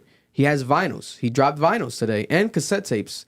Going on brand with the GNX car because cassette tape player, the old school cars, and he put cassette tape you can buy $20 on his website. This also is going to help the sales, right? Where you can buy these physicals. You couldn't buy the physicals on Friday, Saturday, Sunday, today, Monday. You can buy physicals. So those who bought it today is going to help the sales of the week. So it's strategic. It's smart. He should do that. And he's actually branding this project. He's pushing it. He's rolling it out. And you won't get it till next year anyway. The physicals. Yeah, it's probably like pre-ordered. It's March, I think. So now, when it comes to the album itself, I like the album. I've been playing all weekend. Peekaboo. I just put a running on my thing. Peekaboo. Hey. That's my bitch. Hey. That's my bitch. I've been playing, bro, his vocal inflections, the funny like random like noises and the shit he's been doing. And at first, remember, I didn't love that song Luther. I'm like, oh, it's got me feeling kind of gay. Like, what is this? Is it kind of like softer? That's just a bop. I'm liking it more now. The more I play it, I like it. I like SZA's part. I'm liking it. You know, the only song that I don't love right now is probably GNX. But it's because the production is so like, I'm not getting used to that production. It's so obscure. That's the one with all the people, right? Yeah, like the wild production. Yeah. Like, I'm struggling to get accustomed to like a horror it. movie. Yeah, but after all these years, Kendrick Lamar has done what I've wanted him to do, right? Be consistent, drop an album. Mm-hmm. Kendrick Lamar won Apple Music Rapper of the Year 2024. Did I think he deserved it? No. I had Future as Rapper of the Year. Why? Because Future gave us 3 albums back to back. One of them I had as Album of the Year.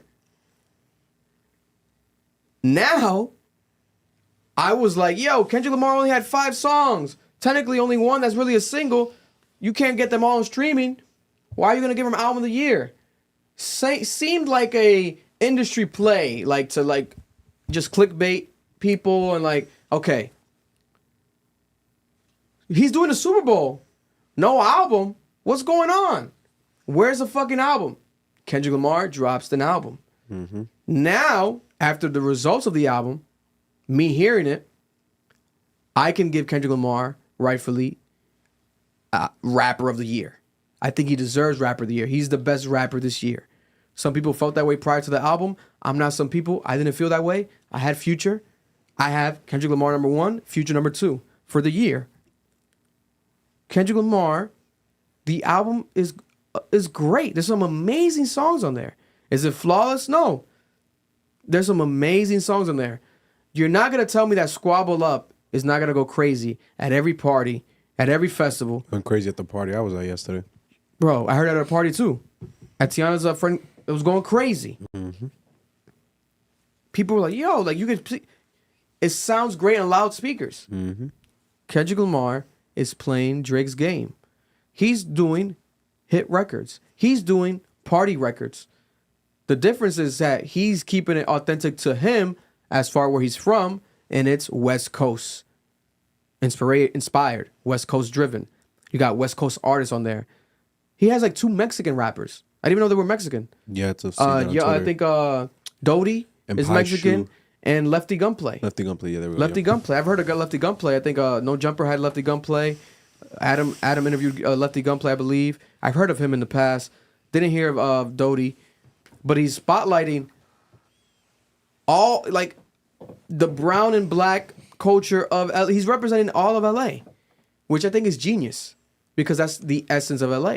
When we went to LA, that was the energy in LA. Like, there was both. You would see the very black, proud side, but then you would see the Chicano, Mexican-driven side, like very authentic. That was LA. So therefore, he's doing what he grew up in. I think it's dope. I think it's amazing. You know, is it a flawless album? No. Also, does he have Rap Album of the Year? I don't know, man. I still might give Rap Album of the Year to Tyler Creator with Chromacopia, or I'm going to give it to Future and Metro Boomin, We Don't Trust You. I still might. If not, it might be a 3-way tie. I'll tell you guys next week, next month. Give me some more time. We'll do our end of the year of a list. But it's still a contender. It's easily a contender. For it to be a contender is already doing his job. Because if it was lackluster, people would call it out. You can easily tell if it's lackluster. After such a big year, you're going to drop a lackluster album? What the fuck are you doing? Now, there's rumors in his own fucking lyrics on Squabble Up. What does he say? Double back like a deluxe. Double back like a deluxe. A deluxe? What are you talking about? We have TDE affiliates tweeting. I've gotten DMs from people I won't name confirming, saying that there's another album that's dropping. That this is not just it. Now, what does that mean? I thought it was going to drop next week. I don't think it's going to drop next week now. After we see him rolling out this one still. Right? To correct you, they said Dodie is black, Peso is Mexican. My apologies. Don't want to... I don't want no beef with nobody from the West Coast. That's the least thing I want right now in my life. I don't want to beef with anybody, but let alone from people in the West Coast. I'm West Coast by Asian affiliation. By age? Asian. Oh, by Asian affiliation, yes. Yeah, shout out to my alleged Crip homies. V again, thank you with the 200 pesos, I believe it is. Doc Camp saying another project on the way that has been worked on for much long. GNX, the song was made 2 days before the release. Most lyrics are super recent. Ice from Button Pod says he got a text saying this is not the album. Yeah, I've gotten similar texts and similar DMs. I've gotten all that. This is not the main album, but this is an album. Yeah. This is something to drop to quiet the conversation of I'm not deserving rapper of the year. Let me drop this. You guys want something? Here we have it. Now, I think after the Super Bowl, or maybe the week of the Super Bowl, we're going to get the album that he's been working on that has more songs, longer. Bigger features. I think that's what the fuck we're going to get. Maybe a bigger diss record that's another hit, but is like undeniable, some other shit. Not like us, for real. Part 2. I also think he's like doing what everyone said I think this, remember we said this in the car, this album was everything people accused him of. You don't put people on. He put a bunch of West Coast artists most of us have not heard of. Yeah. You don't make West Coast music. Made the West, had it's all West Coast sound, down to the freaking Mexican mariachi singer who's doing Flamingo on that album, but she found her at a fucking Dodgers game. Like, it's beautiful. And that was last month. That was last month. That was a month ago that he found her. Confirming that this is very new. Very recent. Very recent. I respect this. I enjoyed the album. I probably have it close to album of the year. I think it is still Kendrick's worst album. But I think it is better amongst the three of them. I don't think Cole's dropped a better album. I don't think Drake's dropped a better album. In their career? No. In the last year. This is better than For the Dogs. And this is better than the last Cole project he dropped. About to crash out. Like Ray says, I'm about to crash out. Yeah. Well, the thing is, too, is like how I texted you guys is like that 1 minute clip he dropped as a quote unquote teaser. Yeah. That track isn't even on the album. Yeah. Everyone keeps noticing. What did he do? He promoted Broccoli, Squabble Up, in the beginning of the video of Not Like Us. Then boom, we get an album with that on it. Yeah. So in the GNX trailer, there's a song that's not on this one. But it's on the next one. Hard as fuck. Yeah. So it's gonna be on the next one. Yeah. That's true. That is true. You know, I'm excited for it. I think it's, you know, people, a lot of the Drake stands, oh my God, you guys are just saying there's another album because this one did bad sales-wise. No. First of all, the sales numbers are not out. And there was a rumor of like suggested projection, but it wasn't even the actual projection site. People were just going off their numbers, counting like streams, and they were like 300,000 or some shit like that. And they were like, that's a flop. How's 300,000 a flop for a surprise album? That's insane. Like, what do you guys, you know what I'm saying? Now, don't get me wrong. I said, what did I say? I predicted, I'm like, yo, if Kendrick Lamar drops an album, like right after the Not Like Us and everything, like a real album, I was like, yo, he's going to do $1 million in a week. But he'd have to promote it. But you have to promote that shit. You have to roll it out. Tell people, yo, this is going to be a thing. There's a single. It makes sense. I think he's capable of reaching $1 million in a week. I think he's capable of, but even with the promo and stuff like that, I don't think this album specifically would have hit those numbers. I think it could have. I don't think so. I think we have a very big problem in the music industry right now. That boss shit is real. And I think it made me ask, I started asking myself some questions.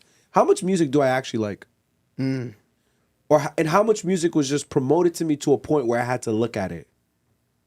And that's a question we have to start asking ourselves as a society. Do you like this shit because it's good, or do you like this shit because it's in your face? Because the fact that... pause. No, pause. Because GNX was a great album. But 300K is crazy. But that's not confirmed yet. I know, but I'm just saying, if it's only 300K, that's shocking to me because this is better music than a lot of the shit that came out this year. I would have expected it to do so much more, and it makes me wonder if that wall of saturation that Lucian Grange was talking about, where there's just so much music, is so high that you do need the bots to be seen. And that scares me as a person. Maybe the regional aspect could, maybe like people... That played a role in it, like you were saying, like, this West Coast sound shit, people might not be fucking with that shit in the East as much. But King Kunta was huge. Yeah, King Kunta. But King Kunta had like more funk to it, though. I don't know. But it was still West Coast. They love that shit over there. Got a bone to pick. I made monkey on the phone again. Maybe Crip walk into that shit over there. King Kunta. In the was club. that Pharrell? No. But I ain't stressed. Was that Pharrell? No. No, I don't Pharrell think was so. all right. Yeah. But was he King Kunta too? I Might don't have been. Who remember. fucking knows? I would have known, but I don't think it is. Yeah, no. I think that this album is definitely. I still right now I have it better than For All the Dogs right now. Not by a lot, by a little bit, but I do have it better than For All the Dogs. Especially because For All the Dogs with me aged better. But I do have it better than For All the Dogs. Chromacopia, we have to give Tyler Creator his credit. I don't think it's better than that yet. Yeah, I have to sit down and think about it. Might be tied. Favorite song on there. What's your guys' favorite song? What do you guys think is the best song? It's the Mustardddd. I'm gonna pull up the track list. TV off. To do Yeah, this it real has to be quick. TV Let's off, pull up bro. the track list. Also, I'm tired of people saying that Kendrick paid for these companies to tweet Mustard. You people are stupid. Yo, you need to That's understand. the perfect way for them to get promo. Yeah, because that's another thing. easy free promo. The major impact of this album has caused people like DreamWorks, which is Disney, posting Mustardddd memes, right? The NFL accounts like Detroit Lions posting Mustardddd. And they get mad at You got Gazer people from in it. jail Or on was it TikTok. Wendy's? Mustardddd. Third. Everyone's posting Mustardddd. McDonald's with the 'Cause it's a mustard trend. with the mustard sauce. Mustardddd. It's a trend, right? Now people are saying, "Oh, he's a media darling, industry darling." What do you people? You talking guys about? you guys need to seriously get some rest. Wake up, brush your teeth, Thank you. go take a shower. If you're single, go on a dating app. Start a family. Go do You guys are some- touch 45 Yeah. and you're tweeting behind these accounts. You have Drake's photo, Kendrick's photo. You need to get a life. You need to get a life. You can't do that forever. I agree. You sound crazy. You guys sound crazy. If you come with some sense, at least, you guys sound crazy. Bro, like So these- now he's an industry darling? What are we saying here? A media darling? No, it's a trend. If any trend, it's a meme. Mustardddd is a meme. There's people fuck with memes. It's a meme thing. It's gonna cause revenue to these companies. These companies don't have if they don't have, sometimes they might, but if they don't have any allegiance to someone one way, they're gonna post a meme. If Drake dropped and did a meme, they'll do the meme. Everyone was doing the Tootsie slide. And both artists are under the same company. So it doesn't even matter who they have allegiance to. If you have allegiance to UMG, you're gonna promote both of them. It doesn't And matter. TV off, don't act. We're not gonna act like. Is it a bad song? It's an amazing record. That might be Not Like Us Part 2. Also, who's running these social media accounts? People our age or a little bit older, especially white people. Kendrick has a huge white fan base. Of course, they're gonna tweet this shit like, "Yo, y'all are so delusional." Yo, my nigga, imagine hitting up DreamWorks as fucking Kendrick Lamar. Yo, tweet my shit. Like, y'all sound so fucking stupid. Yo, y'all It's gotta sad. go outside. It's bro. sad, bro. It's sad. It's called cultural impact. Kendrick Lamar has cultural impact. Drake has cultural impact. Fact. J. Cole has Has cultural cultural impact. impact. Tyler Creator has cultural impact. Kanye West has cultural impact. Taylor Swift, Cultural impact. These are not Max and Bob from down the street, my nigga. That's not what's happening. I'm sorry. These are the biggest rappers in the world. They drop a record. He screams Mustardddd. Everyone that has something to do with Mustardddd, they're going to post something about Mustardddd. It's not, oh, he's paying for that. That was planned. His own record label found out about this album dropping, Kendrick Lamar's album, that morning. They didn't even know. They found out that morning that it was coming out. That's actually crazy, but makes sense. They found out that morning that it was coming out. Mustardddd! Turn the TV off. Turn the TV off. All right, so now if we look at this, who posted the track list? Rap Direct. Shout out to Rap Direct. I just want to get a photo of the track list to put behind us. That way we can look at the actual songs. Okay, so we have the songs here. This is the order basically of the popularity. Right? It doesn't have to be the way that any of us want to rank them. I'll have number one, I think the best song on the album, Reincarnated. I think Reincarnated is a masterpiece. I think Reincarnated was one of the best Kendrick Lamar songs of all time. He is invoking Tupac. He almost sounds more like Tupac than Tupac himself. It's fucking scary. He did this, though. We have to give credit where it's due. If Taylor Made Freestyle by Drake didn't exist, where he's doing AI Tupac, we wouldn't get Reincarnated. I agree. That had to happen for us to get this. And I'm glad it did. So we have to realize that, right? And that's good. That's a good thing. That was just negative energy for me to feed off. Now I'm throwing money in the Galleria, whatever Drake said. That's what, Kendrick, the beef. Oh my God, he's only hot because of Drake. That's half true. He's hot because the shit's good and he's responding. He's Kendrick Lamar, and yes, it has to do with Drake, and he's responding to Drake. But it's not solely Drake. It's not the case. Was Drake only hot because he beefed with Meek at that time? Like, shut up. You make no sense. Did Black Boy JB have the #1 album in the country? No. Did anyone that worked with Drake have the #1 song in the country all the time? Not all the time, no. Didn't work for Four Bats, really. Maybe it didn't, but not really because of Drake. It was like a little bit, you know. It doesn't happen all the time. It's different. It's Kendrick Lamar. Let's just give him his credit where it's due. Drake, we gotta give him both the credit where it's due. You know, but I think I have Reincarnated #1. I have TV Off #2. I have shit. I'm gonna give Hey Now #3. Then I'm gonna give Peekaboo #4. Then I'm gonna give #5 Whacked Out Murals. Then I'm gonna give #6 Squabble Up. Then I'm gonna give Heart Part 6 #7. You got the eye. Then I'm gonna give Gloria #8.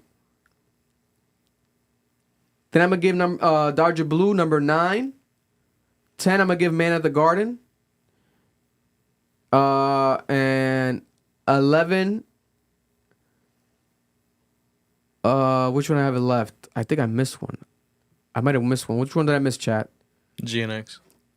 But then did I rank Gloria already? Mm-hmm. Yeah. Oh, Luther. Did I say Luther? Not yet. No, you didn't say Luther. 11 I'll have Luther. And then 12 I'll give GNX. I think GNX is the worst one on the album. That's ranking the songs.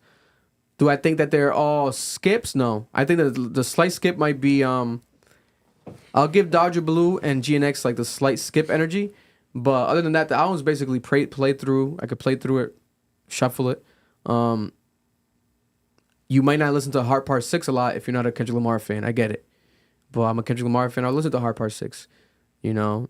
And also, shout out to him doing that. He still dropped Heart Part 6 after Drake dropped the Heart Part 6. And on top of that, he made it better. I just didn't like how it was mixed. He sounds too low for me. I don't know if they fixed it. They might have fixed it now because they updated it. But on top of that, I'll give the content matter, the subject matter, it's credit. No, yeah, it's of a course. personal record talking about TDE, Ab-Soul showing love to these people, his history, explaining why he left TDE. Basically, it's what we wanted as fans. It's what we wanted as fans. Black hippie. I'll take it. It's an interview and a song. Yeah. And it's like a fuck you to Drake. I'm gonna still drop my Heart Part 6, and I'm gonna do it my way. It's personal. I'm not addressing you at all, right? That's how I rank it. I don't know if you guys have any ranking or at least have like the worst and best song if you guys want to give it. Just looking at the track list off your first thoughts, Noel. I don't like ranking songs. I can give you my 3 favorite. What's your 3 favorites? So my 3 favorites right now, because obviously it changes. Like even as I was listening, I'm like, okay, I like this song more. TV Off, obviously. I like Squabble Up a lot more the more I listen to it. Peekaboo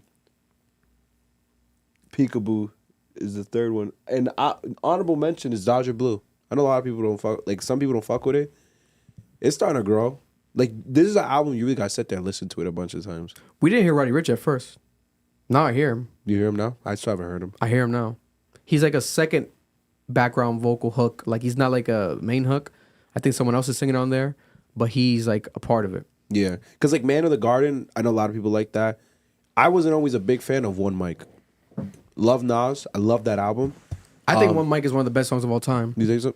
I get it. I get for people who like that type of spoken word poetry, type of rapping. It wasn't hugely a big song for me. So when I heard Man of the Garden, it gave me the same feeling. Obviously, it's the same concept. I just didn't. It didn't resonate that well with me. God bless. And the other one that I know a lot of people love. Which one is it? Reincarnated. I get why people love it. Reincarnated. Again, I can value a song for what it is and not say it's my cup of tea. That type of old school music, not my cup of tea, but I can value it for what it is, and I think it's a great song. What you got? Any rankings or at least favorite, worst? Wait, what's your worst? What do you think is the worst song on the album? Oh, it's GNX. GNX? But I feel like I like it later. I'll put, to make it easier for myself, I'll give you for me, the least played songs on that album, which is GNX, Dodger Blue, and Man at the Garden and Heart Part 6. Everything else I've been playing a lot. Gloria, people sleep on Gloria. Gloria is such a good fucking... And then I understand that as to why they, you know, because obviously out of everything, Luther in that one is more of like separate from like the more, you know, high movement, high flowing energy type of song tracks and shit like that. But with me, I like the mellow, like meaningful tracks and shit like that. That Gloria track is hard, bro. You made a whole track about your fucking pen. It's an insane. You know what I'm saying? And then you're paralleling it to your girl and that whole Bro, situation. you made a whole... You're like, damn, he's talking about a bitch on this album when he's like, he got a girl and shit like that. Boom, I'm talking about my pen, bro. That's the thing. And this album feels like it's Kendrick Lamar at maybe like 70%. It doesn't feel like it's 100% Kendrick Lamar going to his maximum. There's a song where he literally says it. Like he says, I think it's in Whacked Out Murals. He's like, this is not about double entendres. I want you to feel this. Like he didn't even, like some of these songs he's not even doing double entendres on purpose. No. Yeah. You know, but at the same time, if it's a song you might not listen to, you're gonna appreciate the concept. Man at the Garden. I appreciate It's like it. a man in the mirror, Michael Jackson, like he's talking about himself and looking reflecting on his life. You Yeah. respect the concept. Paying It's dope. homage to Nas is fire. You got Nas reposting it and Nas showing love to him, etc. It's amazing. It's like, whoa, that's some hip hop shit. That's dope, right? I just don't think I'll replay it a lot. Yeah. And then, for example, the Gloria record, right? A concept about his pen, and then people drew the connection. There's a pen that costs $250 that you buy. It's like a fancy pen, and it's called Gloria. Like the company's called Gloria, and it's the same pen allegedly that he, in the Super Bowl commercial with Dr. Dre back a couple years ago, he was like, remember he was like drawing on random pieces of paper and shit, like a random commercial. The pen he was using was a Gloria pen. They were saying on Twitter. Now, it could be fake because they make connections to shit that does not need to be connected to. But it could be true, too. That'd be fucking crazy. Yeah.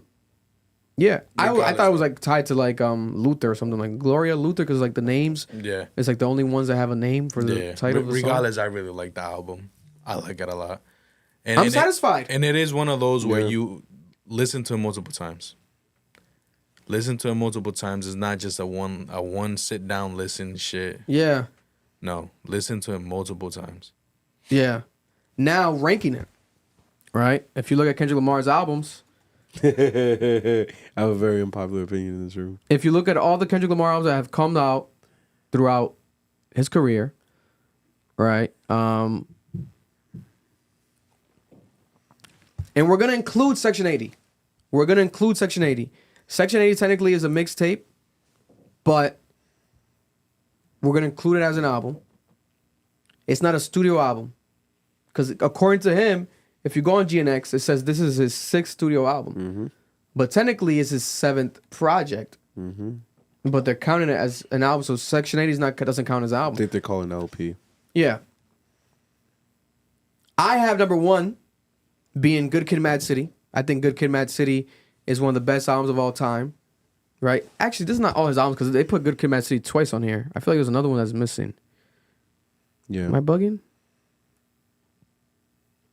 Well, this might be. He has more projects. But am I missing one? No, it's not. You're not. You're right. Wait. Well, do we want to include Overly Dedicated or not? No, you can't. Wow. Untitled? I think he is calling Section 80 an album then. No, he is calling Section 80 now. My bad, guys. I might have fucked up. Yeah, he is. I was looking at the. I was looking at the Good Kid, Mad City the deluxe album, and I thought I was counted as one. My apologies there. Is. I'll take that back.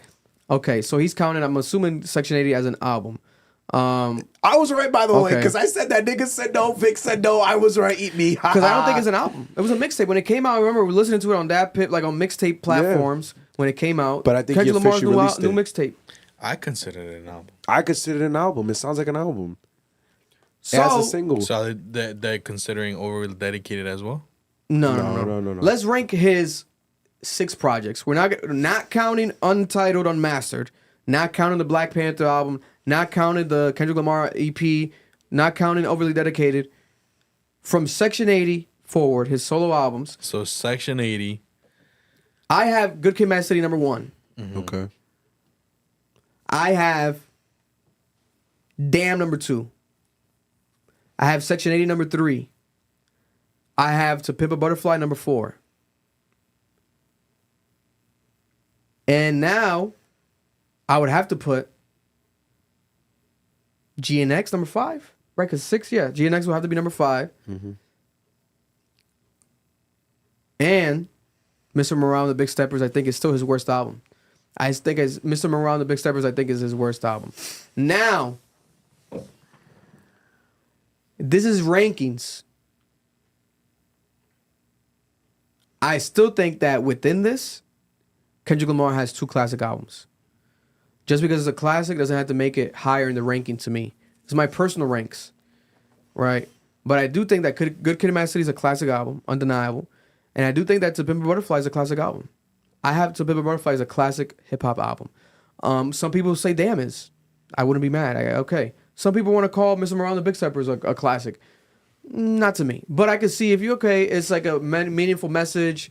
If you want to be like, oh, scholarly, maybe, and like say that, politically correct, it's a future classic. Okay.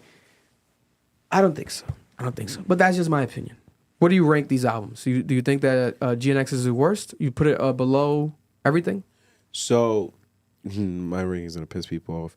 Number 1 is Pimp the Butterfly. Number 2 would be Good Kid, Mad City.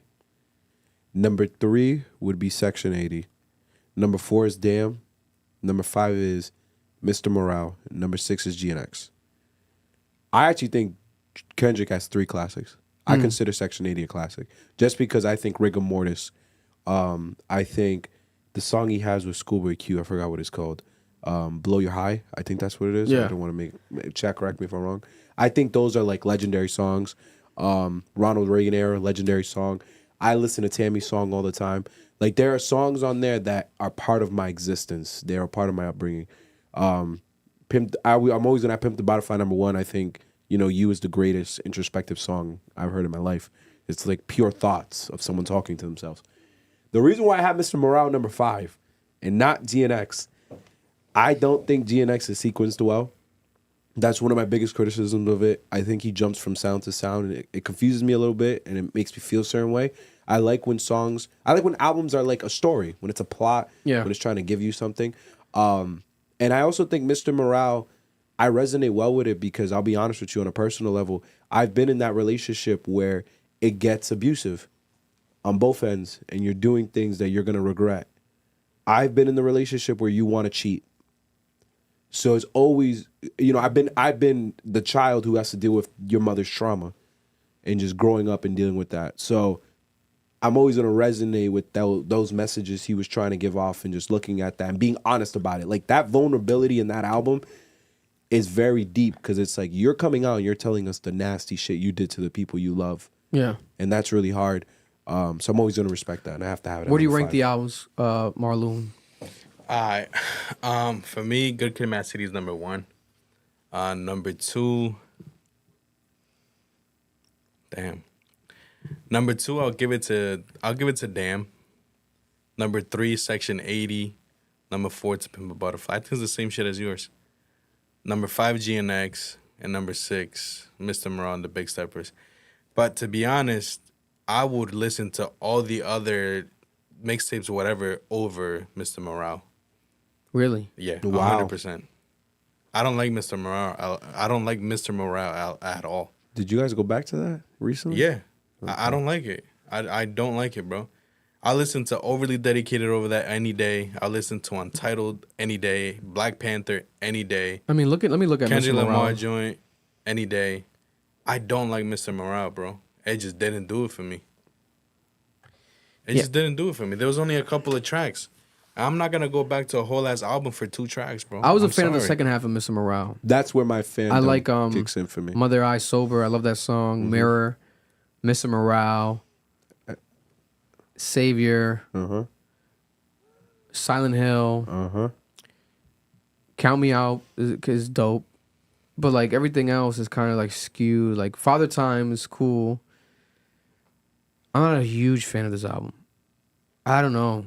Maybe the timing of it. I feel like the timing might not have worked in his benefit, where it was like anticipated, like he had that song with Baby Keem where he was like top 5, smoking on top 5. We thought he was gonna rap his ass off on that album. Like he's just gonna do pure That's rap. the thing, man. We thought the Drake shit that he's doing now was gonna be back then. We had expectations, and it fucked it up, and it did not meet them. Yeah, and I think that had a lot a lot to do with it, and that's why it's one of those things where it's like don't have expectations because it's gonna be met with And as a father, I appreciate the cover. I think that might be arguably maybe his best album cover.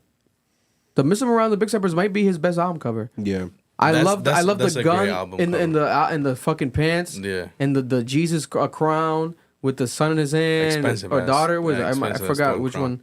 But his children in his hand and then Whitney in the background and His the paint. his second one is definitely To Pimp a Butterfly. Yeah, because To Pimp a Butterfly is it's a classic cover. N95 is my favorite song off that one. I like Someone N95. said- And it's because, bro, like, someone said this in the chat. It feels like therapy when you listen to it. It's therapy. That album is therapy. I've been to therapy for a long period of my life. I know I can appreciate it for what it is a lot more. So I get it. Section 80 is a good cover too. Nigga, Section 80 is fire. I don't think that Kendrick Lamar has one bad album. I don't think Kendrick Lamar has one bad album. I agree. I think Kendrick Lamar is one of the best album rappers of all time.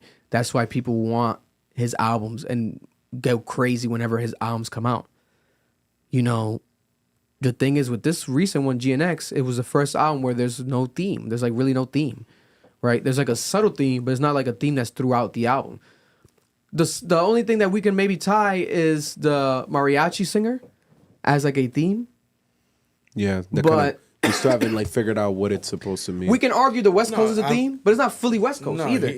I saw that there was like a post roaming around where they were like asking her. She was like, I just ended up here, blah blah blah. But it was DK like Kendrick Lamar saying it's like, I did it because Latin culture, they're LA. He was at the Dodger game and he saw her singing. He probably was in his head like, yo, this is LA. Like she's singing. It's like they're LA. They're my people. I love them. I love them too, bro. I love fucking Mexican food. I love all that shit. You kidding me? We go to Leo's Tacos every time we're in Leo's Tacos every time we're in LA by default. But yeah, moving on. Also, we have we did this, we did that. Let's talk about two things real quick. So we have the other album is rumored, right? There's a rumor of another album, right? Another Kendrick Lamar album. He already dropped an album. There's a rumor of another one. And people are like saying, Drake, are you going to respond? Who else is going to drop? Because this album is a fuck everyone album. Fuck industry album. He's even questioning Snoop Dogg. Yeah. To the point that Snoop Dogg responded back and Snoop Dogg had to be like, yo, no, you're right. It was inedible. It was inedible. Yeah, West Coast, you're the West King. Like, it was just inedible. Because, yeah, nigga, you don't want it to go there. Like, we love this. We love Snoop, you know what I'm saying? But it's like, there was no need for what you did. If you're co-signing Drake at all, you are the guy that gave Kendrick the throne. We understand he's had songs with Drake. He's worked with Drake. But this is a time for you to be biased because this is some West Coast shit. You got to be biased. Say nothing. Or say nothing. Either biased or shut the fuck up. Why'd you post it? Right, so showing love to Taylor Made and Drake using the AI song, the AI voice of Pac and Snoop. Now, TDE's own, Top Dawg. Top Dawg has sent a warning to everyone. After Kendrick Lamar said on his album, fuck everybody, there's rumors of another album coming. He's on an unstoppable run, it seems like, right? We finally got an album. Oh, shit, this is real this time. It wasn't just the beef and he's going to disappear and just perform at the Super Bowl and disappear again like he's been disappearing. He seems to be having a battery in his back that we have never seen in Kendrick Lamar's career. We've never seen a consistent Kendrick Lamar like this before, ever. How long do you think it lasts for? And this might be leading to the best that we've ever gotten from him. Is his prime? No, because it's not his best album. It's not his best songs. It's some of his best songs. It's his most popular songs maybe of all time. When it's all said and done, it might be. It might be. He's had big records. Let's not act like he hasn't. You know what I'm saying? But the hunger and the energy that he's at right now. I deserve it all. Oh, yeah, I deserve it all. I think Love is 8-time platinum right now. Exactly. So let's not get ahead of ourselves either. But that's my question. How long does this last for? I think it's gonna keep going.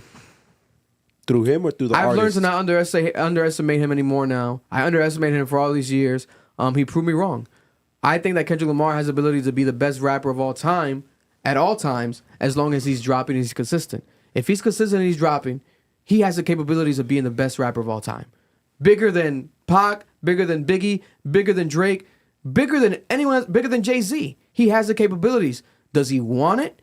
He seemed like he didn't want it before, right? And to this day, he still has some lines where he kind of talks about not wanting that, not wanting the fame, the industry, whatever. I think he wants it now.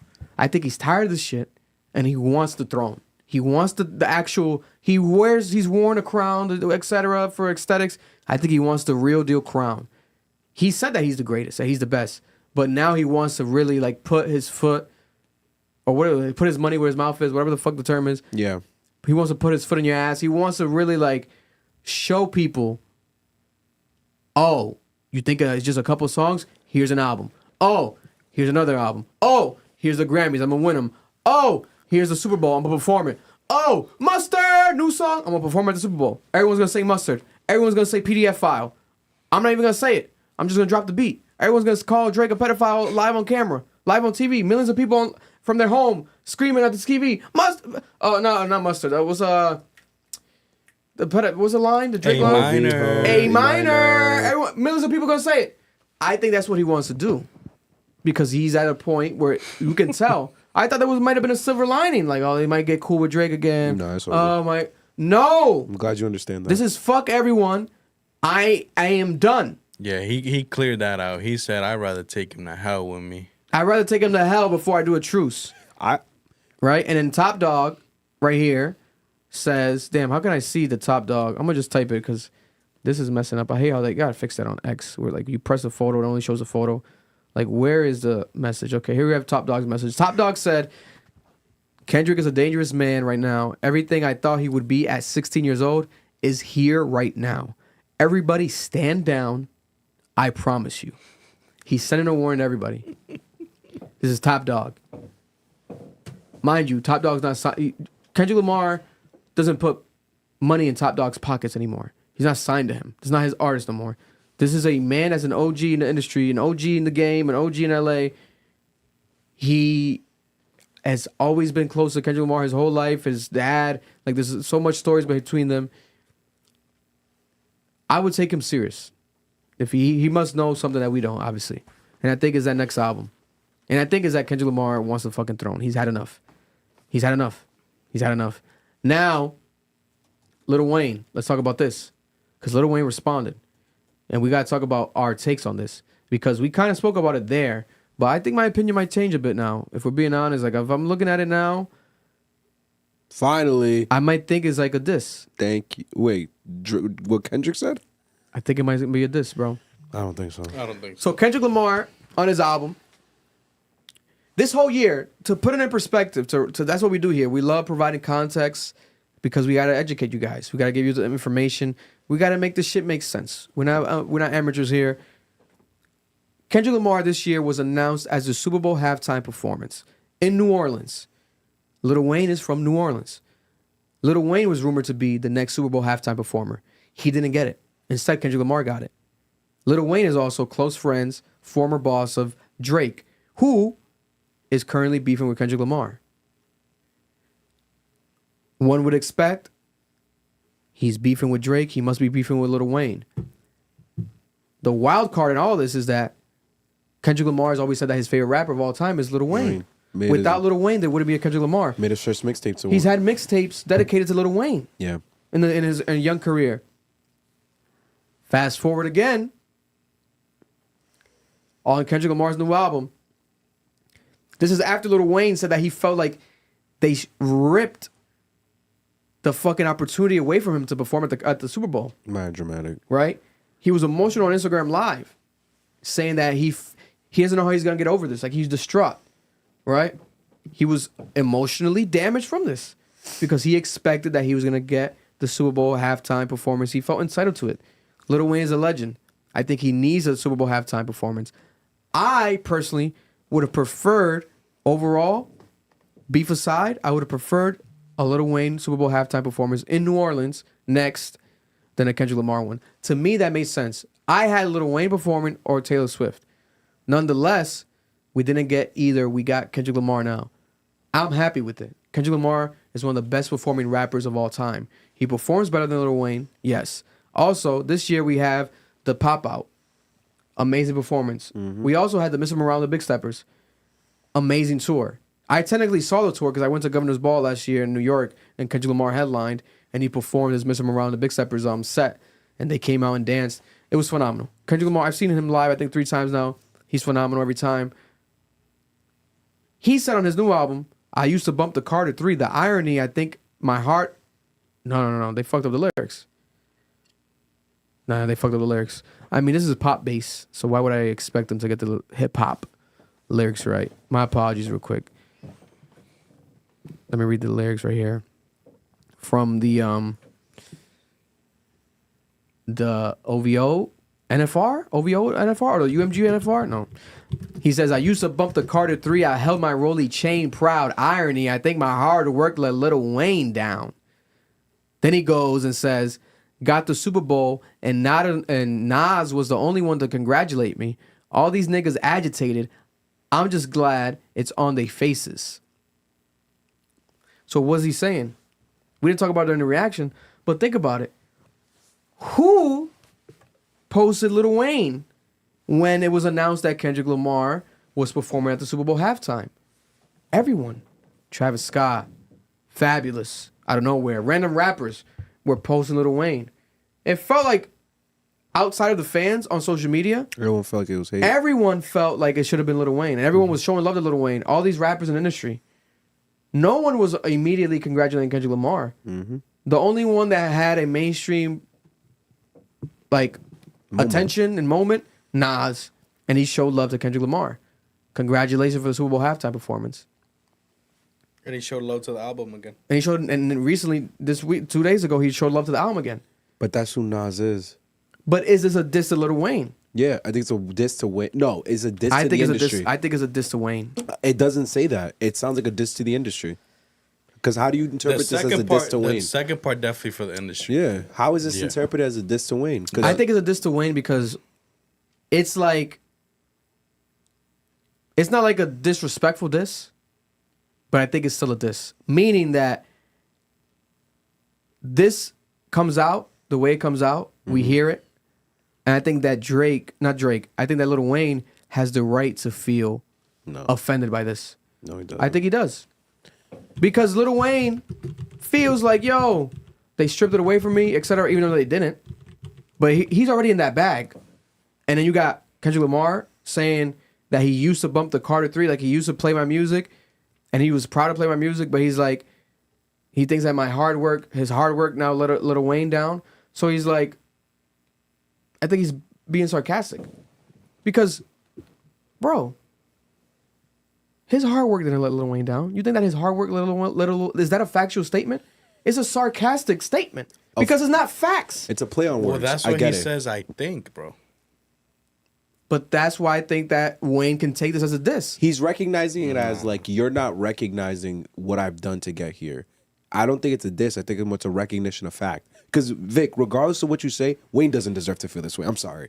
Like, I get people deserve to have their feelings. Please, let him know, bro. But feelings cannot be justified. You're 46. You're an adult. You're a statesman in the culture. You've been around longer than most of these niggas. Why are you lashing out this way? It comes off like you don't care about passing on the torch. It sounds like you care more about you getting your recognition, and that's wrong. Like, you should be proud. I think he deserves to. I think he can feel how he can react, right? Wayne can feel dissed, and Wayne can feel like, damn, Kendrick. But two things could be right. I think he can do that. He has his right to. Of course. But I don't agree with the way that he did it. Because look at the way he did it. Now, when I read his reaction, this is Lil Wayne's reaction. Lil Wayne says, man, what the fuck I do? I just be chilling, and they still come for my head. Let's not take my kindness for weakness. Let this giant sleep. I beg you all. No one really wants destruction, not even me. But I shall destroy, if disturbed, on me. Love. Lil Wayne doesn't fucking tweet. What you mean? Lil Wayne doesn't fucking tweet. What you mean? What the fuck did I do? Did he not just go on a whole fucking rollout pretty much fucking crying? So how shit got stolen, this and that, blah, blah, blah, blah. And guess what? Because you did all of that, you ended up getting what you got in your fucking home state. And I've also, and listen, this is also a thing that I've noticed with black and brown leaders. I've been in rooms where this has happened. It's happened to me. I had my own situation with it. Yo, why do people not want to pass the torch down? Why do people want to punch you down when you're a younger person who's getting recognition and acknowledgement? Why do people not want to share a stage with you? I can imagine that Kendrick felt, yo, bro, I looked up to you. Why are you talking to me like that? Like, why are you talking about this situation this way? Why didn't you call me? You have my number. Exactly. Like, why are you punching down on me like this? Bro, but that's why I think that they should have handled. He should have handled it differently. I think that he has his right to feel. Yeah, Lil Wayne. I think Lil Wayne has his right to feel slighted. But he has his right to like feel like, damn, Kendrick. But taking it to the internet, tweeting this almost like a warning, like that's a threat, as if you want to like take it to the rap battle. I think it's corny. I think Lil Wayne is too much of a legend to do this. I think he should have called Kendrick. Yes. Met up with him. Be like, oh shit, man, damn. Like, why are you saying? I don't like that you saying that, bro. Like, what? Let's meet up and talk. Like, what? I don't like that you rapping about me now. Let's talk. Mac Main, call someone. Fucking Gutta. Fucking anyone that's around, have them reach out. That's what I would think Lil Wayne should do. Now he's taking it to Twitter. He doesn't even fucking tweet. You're gonna rile up the fan bases. You're gonna provoke something that, realistically, I don't think Lil Wayne wants. I think right now, Kendrick Lamar, he said it on his own fucking album that he disowned his own grandmother or some shit. He said, "Fuck my grandma." He said basically, he said, "Fuck my grandma." I would say, "Fuck my grandma" if she was on the other side. He basically said, "Fuck his grandma." Yeah, he's hilarious. Kendrick Lamar does not give a fuck about his grandma. You think Kendrick Lamar gives a fuck about Lil Wayne? If it comes to a rap battle, right now, the mode that he's in, he's gonna annihilate Lil Wayne. He's gonna annihilate Lil Wayne. I love Lil Wayne. I still think, as far as the skill of rapping, right? I might not put anyone over Wayne. Over Wayne. I agree. Because Wayne does that shit off the top of his head. He doesn't write shit down. And he can rhyme shit that people don't rhyme. And he's influenced a Kendrick, a Drake. Without him, a whole generation of rappers doesn't exist. So I got Wayne. I've always had Wayne as the GOAT. But when it comes to rap battles, right now, it's going to Kendrick. It's not even right now, bro. I don't even think when he dissed Pusha T, it was bad. Yeah. I'm like, damn, you're Wayne. Like, you're going to diss Pusha. Like, it was bad. Like, it was like, it was weak. It was like some... I'm like, no. But that's why they never went back and forth, because Pusha T is a savage. And he knew that. But Vic, this is my question to you. You don't think this is misdirected? If I'm Wayne, my beef is with Jay. 100%. It's not with Kendrick. No. Because what is Kendrick supposed to do? Say, no, I don't want it. Give it to Wayne? No one's going to do that, But Vic. Wayne is a rapper. I get it. Once you say my name in a rap, I'm going to take it as a form of disrespect. Whether it's a little bit. I understand. Or a lot. Bro. But he said it. Bro, y'all should stop being scared of saying Candyman and just call Jay out for his shit. Exactly, bro. Bro, as being an OG, right? Being an OG, you know everyone respects you and shit like that. Kendrick Lamar has publicly come out and given him his fucking flowers, bro. Yeah. So him saying, yo, damn, I think my hard work let Lil Wayne down is more of like, bro, like, you know, it's like one of those, like, your big brother, you idolize him and shit like that, and you do something that you're like, oh, yo, he's gonna congratulate me for and whatever, and he completely just breezes by. It's a spiteful statement, but bro, it's just like you're exactly, saying, yeah, bro, but in a spiteful way. Like, I get damn, it. like I really expected to get something from you. I would have loved to have gotten something from you. I get it. He didn't go out and say fuck Kendrick Lamar for doing it. But him pretty much saying like, damn, the Super Bowl got taken from me, and not acknowledge and said congratulations to Kendrick. It makes it seem like you're against Kendrick. Exactly. Too. It's like, yo, like, I don't give a fuck who the hell you guys, it don't matter who it would have been, I would have complained about it. You know what I'm saying? But it's like, bro, you're too fucking old. You're too much of a legend to be fucking doing this type of shit, bro, in my opinion. My thing like, is, to me, it looks corny, bro. I agree. And I think, Vic, that's the issue we all have. You can say I'm mad. Mm-hmm. But say, yo, Kendrick, first off, congratulations to you. But I feel like I should have been the one to do it. Bro. That's it. Make it about Jay. Because it is Jay's fault. Are we going to talk about it or not? It's Jay's fault here at this point. I mean, I will ask the question right now, where's Jay-Z? That needs to be asked. Where's Jay-Z in all this? It's weird. I agree. Where the fuck is Jay-Z? Where the fuck is Jay-Z? You know, and we have unreleased Kendrick Lamar music played by J. Cole during J. Cole's podcast. Elliot Wilson posted it on his page. But make sure to support the J. Cole podcast. I won't play it fully at all. Let me see. Did Elliot post it? Elliot might have deleted it, actually, guys. So we might not even be able to play that for you guys. It might have gotten copyrighted. Yeah, let me see. Because they want you to buy that shit. I couldn't find that shit online. Yeah, yep. Elliot deleted it, so we won't play that for you guys. Sorry. Yeah, I don't want to deal with that. Yeah, they're not playing games over there. Shout out to them. Shout out to Elliot, too. I would call him, but I don't know if he would respond to the phone call right now. He's going to flex. You got his number? Should I try? You might as well, since you flexed it now. Should I try? You might as well. Someone made me laugh. They said, he said, I thought real G's was supposed to move. Someone said, I thought real G's was supposed to move silent like lasagna. Yo, he's not lying. Wow. That shit was funny, bro. Let me call see. him, bro. Call him. I'm going to text him before. He lives in the West Coast, no? Isn't that where they do the pod? It's only 7 over there. Let me ask him. Yeah. Let me see. He gave you the number for a reason. 100%, but you never know. It's like, you know, you don't want to. If he responds, says yes, I'll call him.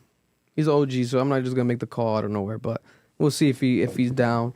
In the meantime, let's talk about some other quick topics as well that need to be discussed. You know, Chris Brown says that he's in a relationship with multiple women. Why are we talking about this? Chris Brown says that he's in multiple relationships. Stop it, Vic. With multiple women, right? Are you surprised? He said it on Cenat's stream, and he confirmed it's accurate. This is a real thing. Water's wet. You know, Neo, you guys, everyone knows Neo. Of course. Right? The famous, the man that made the brimless hat famous. Neo has said, well, not said, but Neo publicly walks around with his multiple girlfriends out in public. They shops with them. He goes out with them. Neo does this. Did he get accused of like spreading herpes or something? No. Oh no, I never heard of this. God bless. God bless. God bless. I hope it's not true. God bless. Now we have Chris Brown joining the train of multiple girls and multiple girlfriends, right? There was a rumor one time that Drake was doing the same shit. That Drake had multiple girlfriends. They're rich and famous, so I personally, I think that this is a different level of sinning. I'm against this shit, bro. You're against multiple girlfriends? I'm not like this shit. This feels too demonic to me. This feels, it's weird. You're not polyamorous? Hell no. I don't like that was it polyamorous? Polyamorous. Polygamy? Yeah, polygamy. I don't like none of that shit. It gets into a weird world. I don't judge people's fetishes. God bless, to each their own. You like to have a man shit on your chest? Have a man shit on your chest. You like to have a girl squirt on your face? Have a girl squirt on your face. Now, when you're walking around with multiple girlfriends, multiple relationships, I feel like it's ungodlike. There's something about it. It's almost like you're walking around with puppies. You ever seen the tweet? tweet? You're treating these girls like they're really bitches. Like, it's weird, bro. You ever seen the tweet that it's like they all look like they smell? Like people who practice that shit look like that. People started like posting themselves like, I'm polyamorous, and every single person who posted a selfie looked like shit. They look fucking terrible. And we gotta be honest, like, do we believe that Chris Brown is actually in relationships with these girls? Or is Chris Brown just fucking around with these girls and they know? He's in relationships with them. So you think there's a couple girls that's like the main girls and he like dates them, buys them shit? That's crazy, bro. Yo, I don't have much. You can have the money. Do you have the energy for that? The dick? He's on. The dick is one thing, but I'm talking about like the energy, like the idea of like you're dating them, so you gotta give them your thoughts. Bro, we're poor. Your day to day. How's your day like, Maria? Oh, how's your day like, Jessica? Oh, how's your day like, Isabel? Oh, Bro, who said? How many? Who said? Bro, you pay someone to do that for you. No, it's a relationship, guys. He said relationship. No. Bro, you pay. Bro, that's not a relationship. The same way he's just fucking them. They don't know that. No, that's he's fucking around. Paying someone to run your social media, bro. Yo, that person's running that. Or they live with him and they just chill with him, which would be great. Yo, bro, when you're rich, you can do a lot of bullshit. Yo, he said that shit like he wanted to happen. He saw it in his head like, Which would be great. Which would be great. You Now know? that I think about it, I want that. Yeah, like that's something that might be in my bag. No, hell That's no. way too much. That's too much dick energy. I just don't have. Bro, no. If Chris Brown does this for the rest of his life, he's going to hell. I'm telling you right now. It's just not okay, bro. It's not okay. That's not okay, bro. There's something weird about that shit. No, bro. No, bro. Like that's not natural. And then the girls that are in this shit might be crazier than him. They might be more delusional than him. No, I don't. That's insane. Listen, I only believe in monogamy. I don't believe in this stuff. Let me ask you You're this. sharing a man? But So I hear are it. you putting that on him or on them? Both. On both. He has to ask the question. They have to say, yes, I'm down. It's Chris Brown. Yo, but what if on they're top of happy? this, What you if guys they're didn't see the Chris Brown fans in the comments? What they say? What are the girls saying? Does he have room for one more? Oh no, they're They horny. love this they're shit. horny. Well, yeah, bro. Yo, Imagine your girl in the Chris no. Brown comments asking if she could be the next girlfriend. That's sad. They want that shit too. They They want to. do. They want to join in on the fun. You know a few girls like that. Oh yeah, I know. That would easily do that. What are we talking about right now? But that's not okay either. They're going to hell too. They're going to hell too. It's They're gonna crazy. go. They're my gonna go Y'all down think with he's Chris just Brown. sending niggas to hell, bro? He's just pressing the elevator for them. We gotta be honest here. That's a different type of level. I'd rather you get shitted on your chest What's worse, this or free than offs? like actually like be in multiple relationships and like that's weird, bro. What's Nah, worse, you this a or bad free offs? person, bro. This or freak offs? What's worse? Yeah, I mean, if we're talking about legal freak offs, legal freak offs. then this is in the same world of legal freak offs. You think so? 100% because Why? you think he's having 4 ways and how many girls? We don't But know. we how many don't girls. know if he's having sex with them at once. He could be doing. He probably them is. in between. Do you shower before you have sex with the next one, or do you just leave it? Bro, No, bro, it's happening all at the same time. this all sounds like hell. It's not fun. I It's know- not fun. This is stressful. I know niggas that have fucked 3 bitches the same day, did not shower in between. One day, One day. he's in a relationship, guys. This is every fucking day. He's having sex with multiple women, caring about multiple women I every understand. fucking day. No shit. I'm They're not doing going. it. He's going to hell. I'm not doing it. I believe in monogamy. I am Christian. But for a nigga as horny as Chris Brown and as rich as Chris Brown, This is next level horniness, though. This is next level horniness. yo, Chris, what's this nigga's name? Nick Cannon has like what, 7 BMs? That nigga's. I'm You not don't gonna think say he's it. fucking him? He's going to hell. You don't think he's fucking him? He's going Nah, a lot of these niggas is going to hell. But I'm going too, so fuck it. I'll see y'all there. Hell Oh gonna be my lit. god. Hell gonna be lit, bro. No, Chris Brown. That's a nasty nigga, bro. I'm sorry. That's different levels of freakness. Like I thought I'd seen it all when he said it and he was like serious. I'm like, oh, he's not trolling. He's in multiple relationships with multiple women. Yeah. And they know about it. Yeah. Nah, bro, this is weird. That's weird, bro. I'm sorry. God bless it. And Someone said Jesus saves gangsters too. yeah, Jesus saves yeah, gangsters. Jesus does save gangsters, but Jesus saves porn stars too. yeah, but not Breezy. Breezy might be going down under. Over the weekend, I did watch Wicked. Wicked, the new movie Wicked. It's based off the Broadway play, famous Broadway play, spin-off also in the same world of Wizard of Oz. Ariana Grande and the actress, I believe Christina. I forgot how to pronounce her name. But the main actress and Ariana Grande, they've been on a promo run like crazy, and people have been accusing them of being like gay and like being lesbian because in their promo run, in their interviews, they're very like emotional, crying, hugging, and touching each other. The interviewer asked them like, oh, I came all the way from New York to interview you guys. Like it was crazy, and they'll be like, oh my god, you came all the way from New York. Oh my god, I can't believe we were in New York yesterday. They just be touching them. No, not touching them, but touching each other, talking about it. Like they're very emotional, like her and in this press run, like her. But when you watch the movie, it kind of makes more sense because in the movie, they're very close in the movie. They play the best friends, and that guy became best friends. It's a musical, so if you don't fuck with musicals, you're not gonna really like this movie. Sorry to tell you, but I recommend watching it. I think the ending was insane. The ending was like a scene that was like very fast and very loud and a lot of singing and chaotic and like oh, it's like rushed and like the ending scene alone made the movie worth it for me. So I would recommend you guys watch it. It's also PG, so you can watch it with your family. At first, it gave me like Disney vibes. I'm like, is this Disney but it's not as Universal? You lost me at music. Again with Universal, Lucy and Grange. But not really, right? Because Universal Music is different than Universal Studios. Maybe I not. don't know. It might we be don't the fucking same know. company. We don't fucking know. Lucian Grace might be fucking. Oh, he might own Wicked too. But it's part 1. At the end, it says end of to be continued is part 1. Part 2 comes out next year. That's really a play then. I think that they really filmed this movie fully, part 1 and 2, and they're stretching the shit out into next year. It's genius. But that's how musicals are though. They're broken up into parts. Yeah, like what's it we watch when we watch Eric? It'd be like what's it called in the beginning, in the middle? Intermission. Intermission. So it felt like intermission at the end, right? And it continues. But I think they filmed this shit already. It's a money. I think it made like 140, or it's gonna estimate to make 140, 150 in the box office. Wow. It's like everyone's talking about it. In this year. All the girls are going to watch it. People are dressing up to watch Wicked. Because the Lego movie flopped for Pharrell. The Rock movie flopped. Yeah. There's a lot of movie flopping this year. But Wicked was one of the most promoted movies this year. It was hard to escape. Ariana Grande alone. Yeah. And then people keep talking about Ariana Grande's weight. Is she okay, etc. I think she actually met her man now, her husband now. I think they got married, or they got the proposed. one that she broke up the marriage for? That's what it was, something like that. Her new man now, he's in the movie with her. Are you serious? Yeah, that actor. I think they met on set. That's sick. Yeah, I think they met on set. And people are like, because I know he it's just love, got bro. divorced. It's love.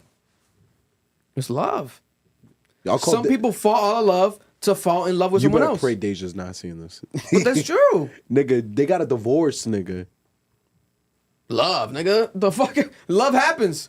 Love happens, guys. And if you look at the guy on paper, if we want to be superficial, he's not Michael B. Jordan. You know what I'm saying? Like he's not. But that's her type. He's not sexiest man in the world or sexiest man of the year. He's not. I'm not gonna say what they've said on Twitter about her. But that's not all that fucking matters. Ariana Grande can get any man in the world. All I know is that she's veering away from the path that was leading her my way. I don't know what's going on. This nigga's stupid. This nigga's so stupid. Let's be honest. She needed a nigga like me. She bro. killed it. She killed it, Marlon. It's a musical. I'm good. I fucking hate. I know you love her though, musicals. but I love her, and she's a great singer. Obviously, it has to be amazing. Yeah, no, she killed it. But like, I can't do music. Obviously, when she's an actress, guys, it's not. She was. What was her in the character? She was a Sam? singer. Katt? Sam was a Katt. Was a singer. Yeah. Katt and Victorious. Yeah. Yeah. Sam and Katt and Victorious. Gladiator 2. Shout out to my boy Cam watching Gladiator 2. Bro, Gladiator 2. I haven't watched it. I might go tomorrow, cause it's Bargain Tuesdays. I might go tomorrow. I heard it's bad. I want to watch it. I'm dying to watch it. I wanna watch it. Denzel's promo run. Popcorn shit. I gotta they got? rewatch Gladiator 1 though. It was like a chest, right? No, it's like the Coliseum. I saw like a chest at the movie theater I went to. I saw a video of some Coliseum. Coliseum. That's crazy. That's For the how they bring popcorn people bucket. in. I want to go watch it tomorrow. It's a Bargain Tuesday, $5. I'll probably go watch it. Edwin said he wanted to go watch it. If any of the guys, if anyone wants to, if I'm still free to tomorrow to watch it, I'm gonna go watch it. $5. I still gotta watch the first one. I forgot what it was like. But I haven't watched it yet. First one's a classic. You know what I'm saying? What's that line? The classic line? Are you entertained? Is it that? No. Are you entertained? Yeah, it is that one. Yep. Are you not entertained? Yeah. Are you not entertained? Yeah, no, this. And Denzel supposedly is really good. Well, Denzel's good in everything. God bless. That's fucking Denzel Washington, the greatest of all time. I finally, guys, have watched The Penguin. I finally watched The Penguin finale, season finale. Spoiler alert. Sorry. It's a couple weeks from it now. I think The Penguin is the best TV show of the year. The season finale, to me, was amazing. I was upset at the fact that he killed Victor. Not because my name is Victor, but because of the fact that he killed him because he didn't have to die. It was his close friend that he got to know. But if we're being honest, it makes sense. A villain has to be a villain at all times. A true villain. That's what the Penguin is. The Penguin does not give a fuck. Does not give a fuck. And that scene in the bed at the hospital with his mom, and he's talking to his mom, and his mom's in a vegetable state. I started tearing up. I'm like, what the fuck is a good ass scene, good ass acting? And his mom wanted him dead the whole time. The irony, his mom wanted him dead. So his mom wanted him dead as a child because he killed both of his brothers. Full circle. She's alive, but she's dead, right? Because she's in vegetable state.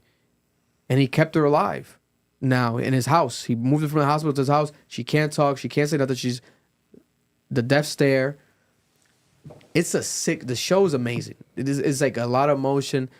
It's one of the best portrayals of a villain of all time. And at the end, the preview, Batman 2's coming. We see the bat symbol. It ends with the bat symbol in the air. Boom! Someone put the bat symbol in Gotham City. Batman's coming.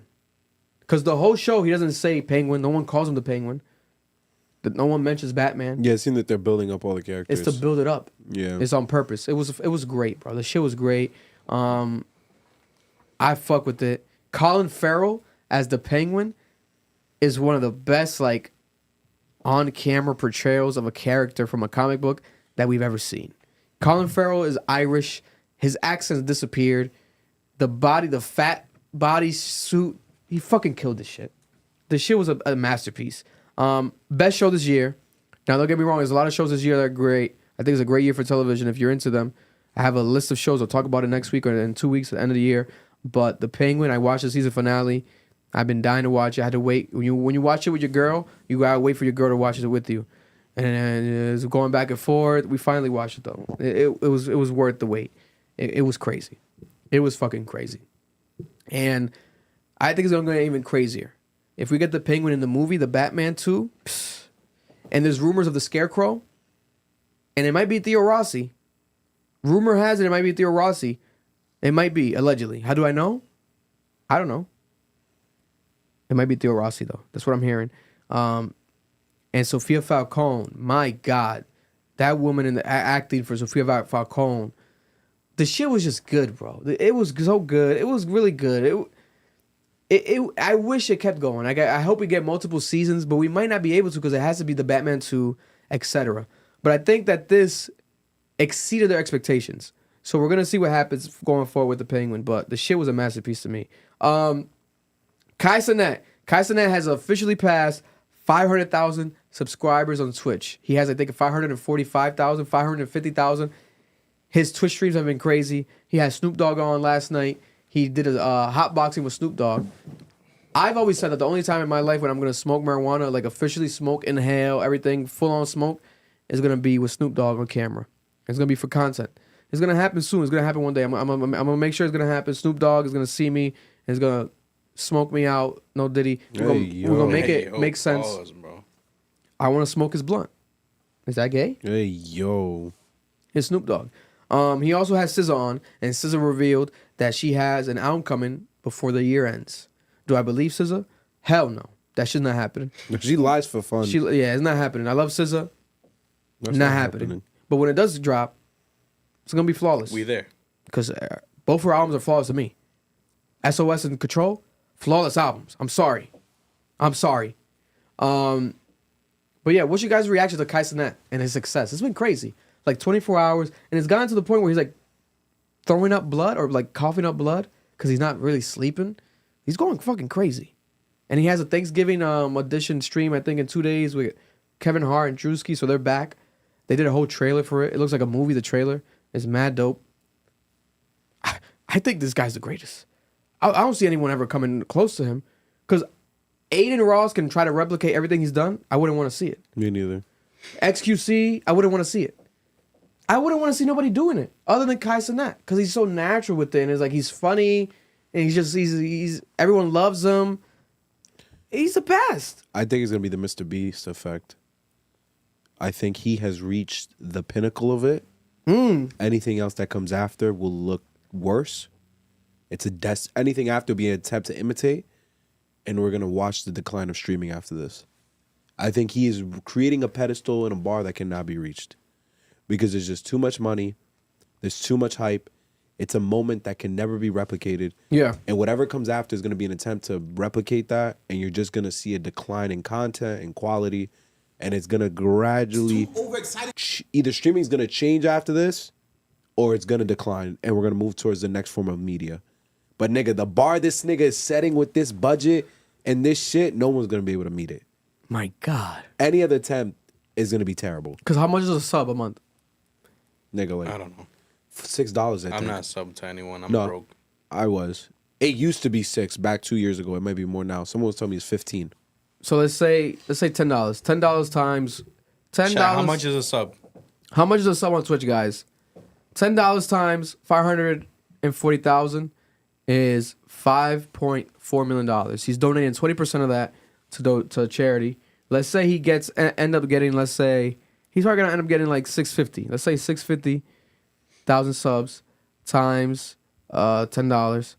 That's 6.5 divided by what, 0.20? I think I fucked up the numbers. You guys get the gist. I fucked up the math on this shit completely. Oh wait, I can go back, right? If I go like this. They said $5. Can't you go back? They said $5. I had a feeling. For like the weakest sub, I guess, because there's like levels, right? Tier There's 1, tiers. tier 2, tier 3. Yeah. So 5. Let's say 7 times that. I don't keep up with this stuff. I'll be honest with you. No, yeah, this is definitely their generation. But isn't it crazy? I don't Look keep at up with his bro. stuff. Look at we're watching him live right now. Out of the stuff that I did know that he did doing shit like that, the one that I appreciated because I saw clips was Dashy. Oh, yeah, the Dashy, the YouTuber. Yo, people is don't Dashy know. Dominican? People I don't know don't- what Dashy is. Yeah. Oh wow. Yeah. He's a Dominican legend then. Yeah. Hey, look at this. Right now they're live. I don't know what the hell they're talking about. what? You be playing, you got. But they're live. And how many people are watching? How can we see? But it? I did fuck with you. Okay, you What did I say? 150? 157,000 people watching him live right now. Yeah, bro. It's the pinnacle. At all times of the day, you can watch him and he's entertaining you. He's doing something. It's crazy. This form of content, he's reached the peak of it. He can't have another subathon after this. It's just like, you know, it's just What are you gonna do? Yeah, nah. And ISO Like, Speed I is really fuck with destroying you. it too. Yeah, the YouTube streaming, he's the king of that. No one's Like, stop talking playing. about the way this thing is going to different continents and just existing in these continents. It's insane. Insane. These two people have drastically done something that you just can't replicate. So it's either going to have to change or it will phase out and we'll get the next Like, when I'm gonna movement. see you. But I think we've reached it. Like that moment where Yeah, it's this like, shit's crazy. This is it. Sorry, guys. This is crazy. This is it's been insane to see. You know, Kai, you gotta give it to Kai. You gotta give him credit where it's due. He's on some legendary shit. So shout out to Kai. J. Cole's officially re-releasing all of his old mixtapes on streaming. He's doing this simultaneously as he's dropping podcast episodes about those exact projects. And he's doing it with his manager, Ibrahim. And it's on their own website. That you have to pay $10 a month. Or no, I think $10 in general. It's $10 in $10 and you get the whole podcast series. Season 1. I think season 1 has like... And they put you in a chat too. Like how many episodes? Like it's 10 to 15 episodes, something crazy. Up until like that. Forest Hill Drive. Yeah. So, and he has like a live chat community that you can communicate with it. They be yapping. It's a genius concept. It's smart. It's something that works when you have a core fan base like J. Cole. It's genius, right? It's called Inevitable. The cover art, the artwork is dope. The audio, from what I've heard so far, is crystal clear. Sounds amazing, right? They've hit it out the park. They've nailed this shit down, right? In the midst of Drake and Kendrick Lamar still going at it, still now legally dealing with shit, J. Cole still is sticking to his fan base, his own way, and it's working, right? J. Cole can go independent, I feel like, and be successful. He doesn't need a fucking label. Hell no. He announced today the Dreamville Festival, today, and tickets go on sale next month. But that shit is not happening until like April of next year. But he announced it today already. People are already going crazy. No one knows who's performing. No one knows what's happening. But people are gonna buy tickets because it's J. Cole and it's Dreamville Fest. It's genuine. It's genuine, and you had the fan base, you have the brand, and it's successful and it's working. I also think in the midst of all this shit, because we kind of we jokingly counted him out, but we knew that J. Cole was J. Cole. Well, not we didn't know that J. Cole is J. Cole no matter what. And the irony is that the episode he's on right now is The Cure, and he was talking about this. I don't know if it was the last pod. I haven't listened to the recent one because it's broken up into parts. Yeah. So some of the mixtapes are part 1, part 2. Part 1, part 2, yeah. I can't remember which one it was, but he was talking about Kanye, and he's talking about how he didn't want to come into rapping about shit he didn't do, like which is what a lot of people do now. But he's like, I don't want to talk about gangster rap. That's not my thing. Like, I want to figure out what I want to rap about. And then Kanye comes onto the scene. And a lot of people who don't know Kanye's story, when Kanye came about rapping, it was all gangster rap. Every single fucking label, except probably like Mos Def's label, and Tally's label, those are the only ones, like, those are the rare ones that were not pushing gangster rap. Kanye comes in, he's like, nah, I want to do authentic rap. And like J. Cole went into like a good like 30 minutes talking about it. Like, yo, like, I'm here because of this man. He gave me the ability to see that you can make genuine raps about my life, about the shit I've been through. Like, normal shit niggas go through is relatable. It don't just gotta be this glorified thing. So that's why when niggas counting out J. Cole, I'm like, yo, y'all are still normal people. You still gonna listen to his music because he's rapping about y'all. He's rapping to you, the normal people, the quote unquote squares. Yeah. Like, this is who that music is for.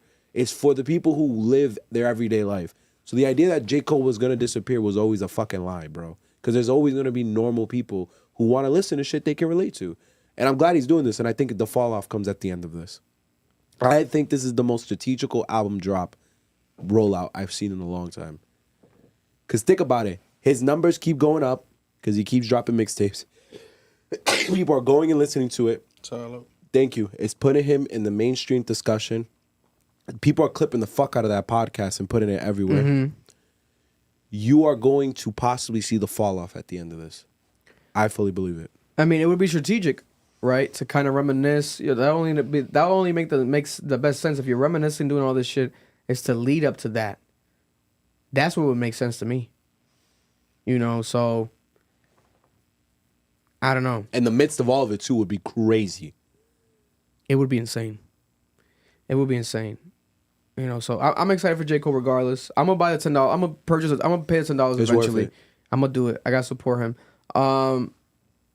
Jonathan Majors, two big cases, right? Two big cases have been dropped and overturned. The Jonathan Majors case, right? His ex-girlfriend who had the federal lawsuit against him, which she said that he assaulted her, right? And defamed her. He was convicted, remember, in 2023, 1 year ago, for misdemeanor counts for assaulting Grace Jabari in the back of an SUV, and he was sentenced to attend domestic violence counseling. Attorneys for both parties have filed a joint notice with the court on Thursday stating that all claims against defendant in the above captioned action are hereby dismissed with prejudice. They have officially dropped the case against Jonathan Majors. Does Jonathan Majors become King the Conqueror again? Does Disney owe him an apology? It's crazy, right? We were talking about it last week, how Jonathan Majors now is getting married to Megan Good, right? Doing this PR press run, you know, at all these black events, at the Ebony Awards, the Hollywood Unlocked Awards. He's going to events that A-list celebrities, B-list celebrities don't go to really much, and they're not proud to go to. For what reason? I don't know, right? They want to be fucking, a lot of these celebrities want to be black pride only when it's to their benefit, but they don't want to support the actual black events, right, that are here, like an Ebony Awards, Ebony Mag, with all these places, right? Hollywood Unlocked, shout out to Jason Lee. Whether you like him or not, it's an independent award show supporting black culture by black people. Why not do it? Let's support our own. Oh, no, you don't. Okay, God bless you. Jonathan Majors was doing it. I think it's strategic because it was like, oh my God, Jonathan Majors is here? Oh my God, he accepted an award at the Hollywood Unlocked. He accepted a whole award on stage. I hadn't even heard of that award. I think it was the first time or second time they've done it, but I never even heard of Hollywood Unlocked award show until Jonathan Majors. Strategic. Was it all that led up to this? Maybe not. Maybe without that, they dropped the case. Oh, no, they dropped the case. I think this is more Someone dropped the case. It's for after the fact. How he's going to handle coming back. He wants to, like, humanize himself. I think it's going to work. He's gonna get the biggest roles in the world right now. I just hope he doesn't expect an apology. You're not going to get Disney. One. Hell no, you're not getting it. Don't expect it. If you care about your career, eat it. There's moments in your life where you have to take your pride to the side and just let it rock. And this is a moment for him. Should they move past him and move to another villain like they were going to? Or should they, oh, wait, let's go back to Kang. What do you think? Robert Downey's Doom. They've already announced that. Yeah, Robert Downey Jr. is already Doom. I don't know if they filmed it, but they already said that he is. They have not filmed that shit. No way. Yeah, that just got announced. I think they should probably give it to him, but give it some time. Let him be in a movie first, and then do it. A movie that's not Marvel. Yeah, so he can get back on the scene, be in a box office thing. Because again, they're not going to apologize. Because then Disney looks liable.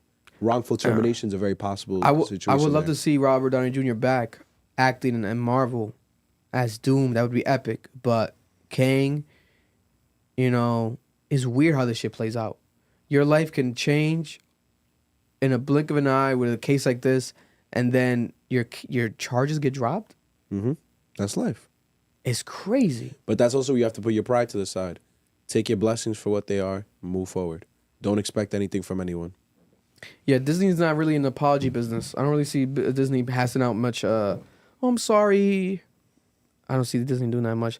How about the gay Tupac, though? Right? Jussie Smollett, the gay Tupac. Jussie Smollett, the self-proclaimed gay Tupac. Come on, bro. His conviction was overturned by the Illinois Supreme Court. Right? Remember that the gay Tupac, Jussie Smollett, he was originally convicted for orchestrating a hate crime against himself. That shit was so funny. In 2021. The whole subway with the bleach. Charges against Smollett were originally dropped after Special Prosecutor Kim Fox requested a new inquiry.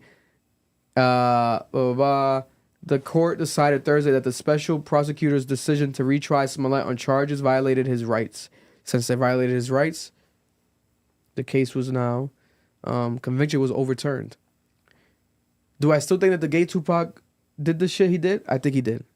I think they just let time pass. I don't think that is really much of a comeback for him, bro. Oh no, he's done. I don't see him doing anything big. I'm sorry, because the thing is, like, when he did the interview, you knew he was lying. He also was it wasn't Gayle King or something? Like, he did an interview. It's like, the guy's fucking lying. He also wasn't a great actor either, so that He was doesn't- decent. He was decent. Well, you probably weren't an Empire fan. Were you Empire? No, I was. I an watched the Empire. first season. Then I stopped. The plot got kind of crazy. It turned into Hustle and Flow times 10. Marlon used to watch Empire like a maniac. You used to watch Empire like a maniac? I don't even know what show that is. Oh, I'm about to say, you're a fucking weirdo, nigga. That's like watching Power after season 3. God bless. I've never even watched Power either. Yeah, I watched Power, but I gave up on Power. I might revisit it, but there's a lot of seasons to catch up. You're crazy, nigga. Angela turns into a ghost. God bless. That shit is bad. Shaboozey. Shout out to Shaboozey. Shaboozey, the number one country artist in the world, the number one country artist this year, in my opinion, and I think it's a fact. Shaboozey right now is basically facing subtle racism at the hand. It's pretty direct. Of the own. I think it's direct, but it could get more direct. Let's not act like it can't get more direct. Oh, no, yeah, it's the it could South. get worse. It's the South, yeah. It could get more worse, but in my opinion, they're trying to cover this shit up for what it is, and it's racism. The Country Music Awards, CMAs, this year, didn't nominate Beyonce already. Beyonce had the best country album this year. Maybe album of the year at the Grammys. It might win album of the year. And she didn't even get put into the Country Music Awards? Are you fucking kidding me? And on top of that, we have the biggest song this year, which is a country song by a black artist, Shaboozey, right? There's a party downtown on Safe Street. You know what I mean? That's hard guys, Street. And we're on Street. Mm-hmm. Street. Bro, this is why. And then motherfuckers nominate him. He doesn't win any awards. I thought he didn't get nominated at all. No, I think he got nominated. Let me see right here. It says it. He was nominated for New Artist of the Year and Single of the Year. Okay. He didn't win neither. Right? But while he was there, he was used as a joke during the show. And it was for when they were presenting an award to Cody Johnson, who won Album of the Year. A producer came out to speak for Cody. His name is Trent William. And he said, pointing at Cody, he said, I got to tell you this. This is for the cowboy who's been kicking Shaboozey for a lot of years. So he basically used Shaboozey as a term as ass or butt. Like instead of kicking ass, kicking butt, he said he's been kicking Shaboozey. So he's basically undermining him. Yeah. Why? Because you're jealous. Because he's successful. Everyone's talking about it. When in reality, you shouldn't be jealous. But that racism that lies in the country music genre, that fucking evil energy that they got, right? They ignored Lil Nas X. They ignored Lil Nas X. They ignored Beyonce. Now you're trying to slight Shaboozey. I DM'd Shaboozey as if he was going to respond. He's not going to respond. I was like, bro, you're better than me. Because he was taking a high road and being like, thank you for the CMAs no matter what. I'm thank you, win or loss. I'm like, bro, I would have crashed out. You out your damn mind? They're making fun of you and they're not welcoming you. But guess what? The thing is that Shaboozey's authentically a country artist. So He's not gonna just drop a rap song next year. He's not Lil Nas X. Yeah. He This is his life. does country music. Yeah. It's like he's gonna drop country music the rest of his career. But Vic, this is why I told you, I'm sorry, and the fans are gonna kill me for this. Not Like Us shouldn't get out Song of the Year. It should be Shaboozey.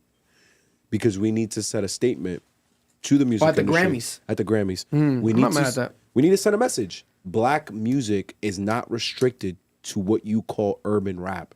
It is multicultural and it exists in a bunch of things. And I think if they ignore this, we're gonna keep getting this problem. Yeah.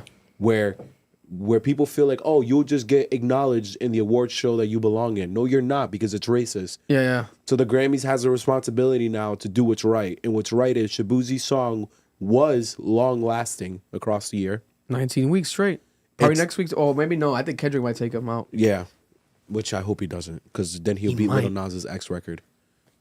He might take him out. Kendrick probably, Squabble probably gonna be next week, number one. But this is my point. Like, it's a song that has the ability to be regarded as the best song of the year. We should give it to it off the principle that black people should be allowed in country fucking music. Yeah.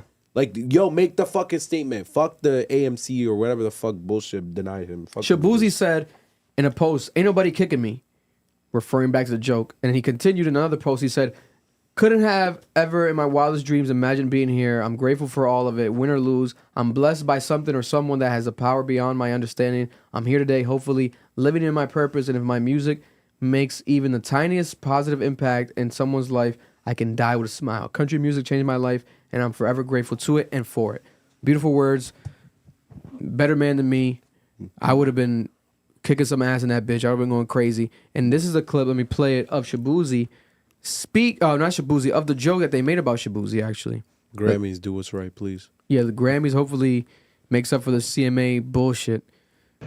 Bro, if I'm a country artist that actually doesn't stand by this, I would speak out. I hope country artists speak out about this. Because the irony of all this shit, right? You got Morgan Wallen, country artist. You got all these country artists, they want to make music with, who did Morgan Wallen have the song with? Drake. Lil Durk.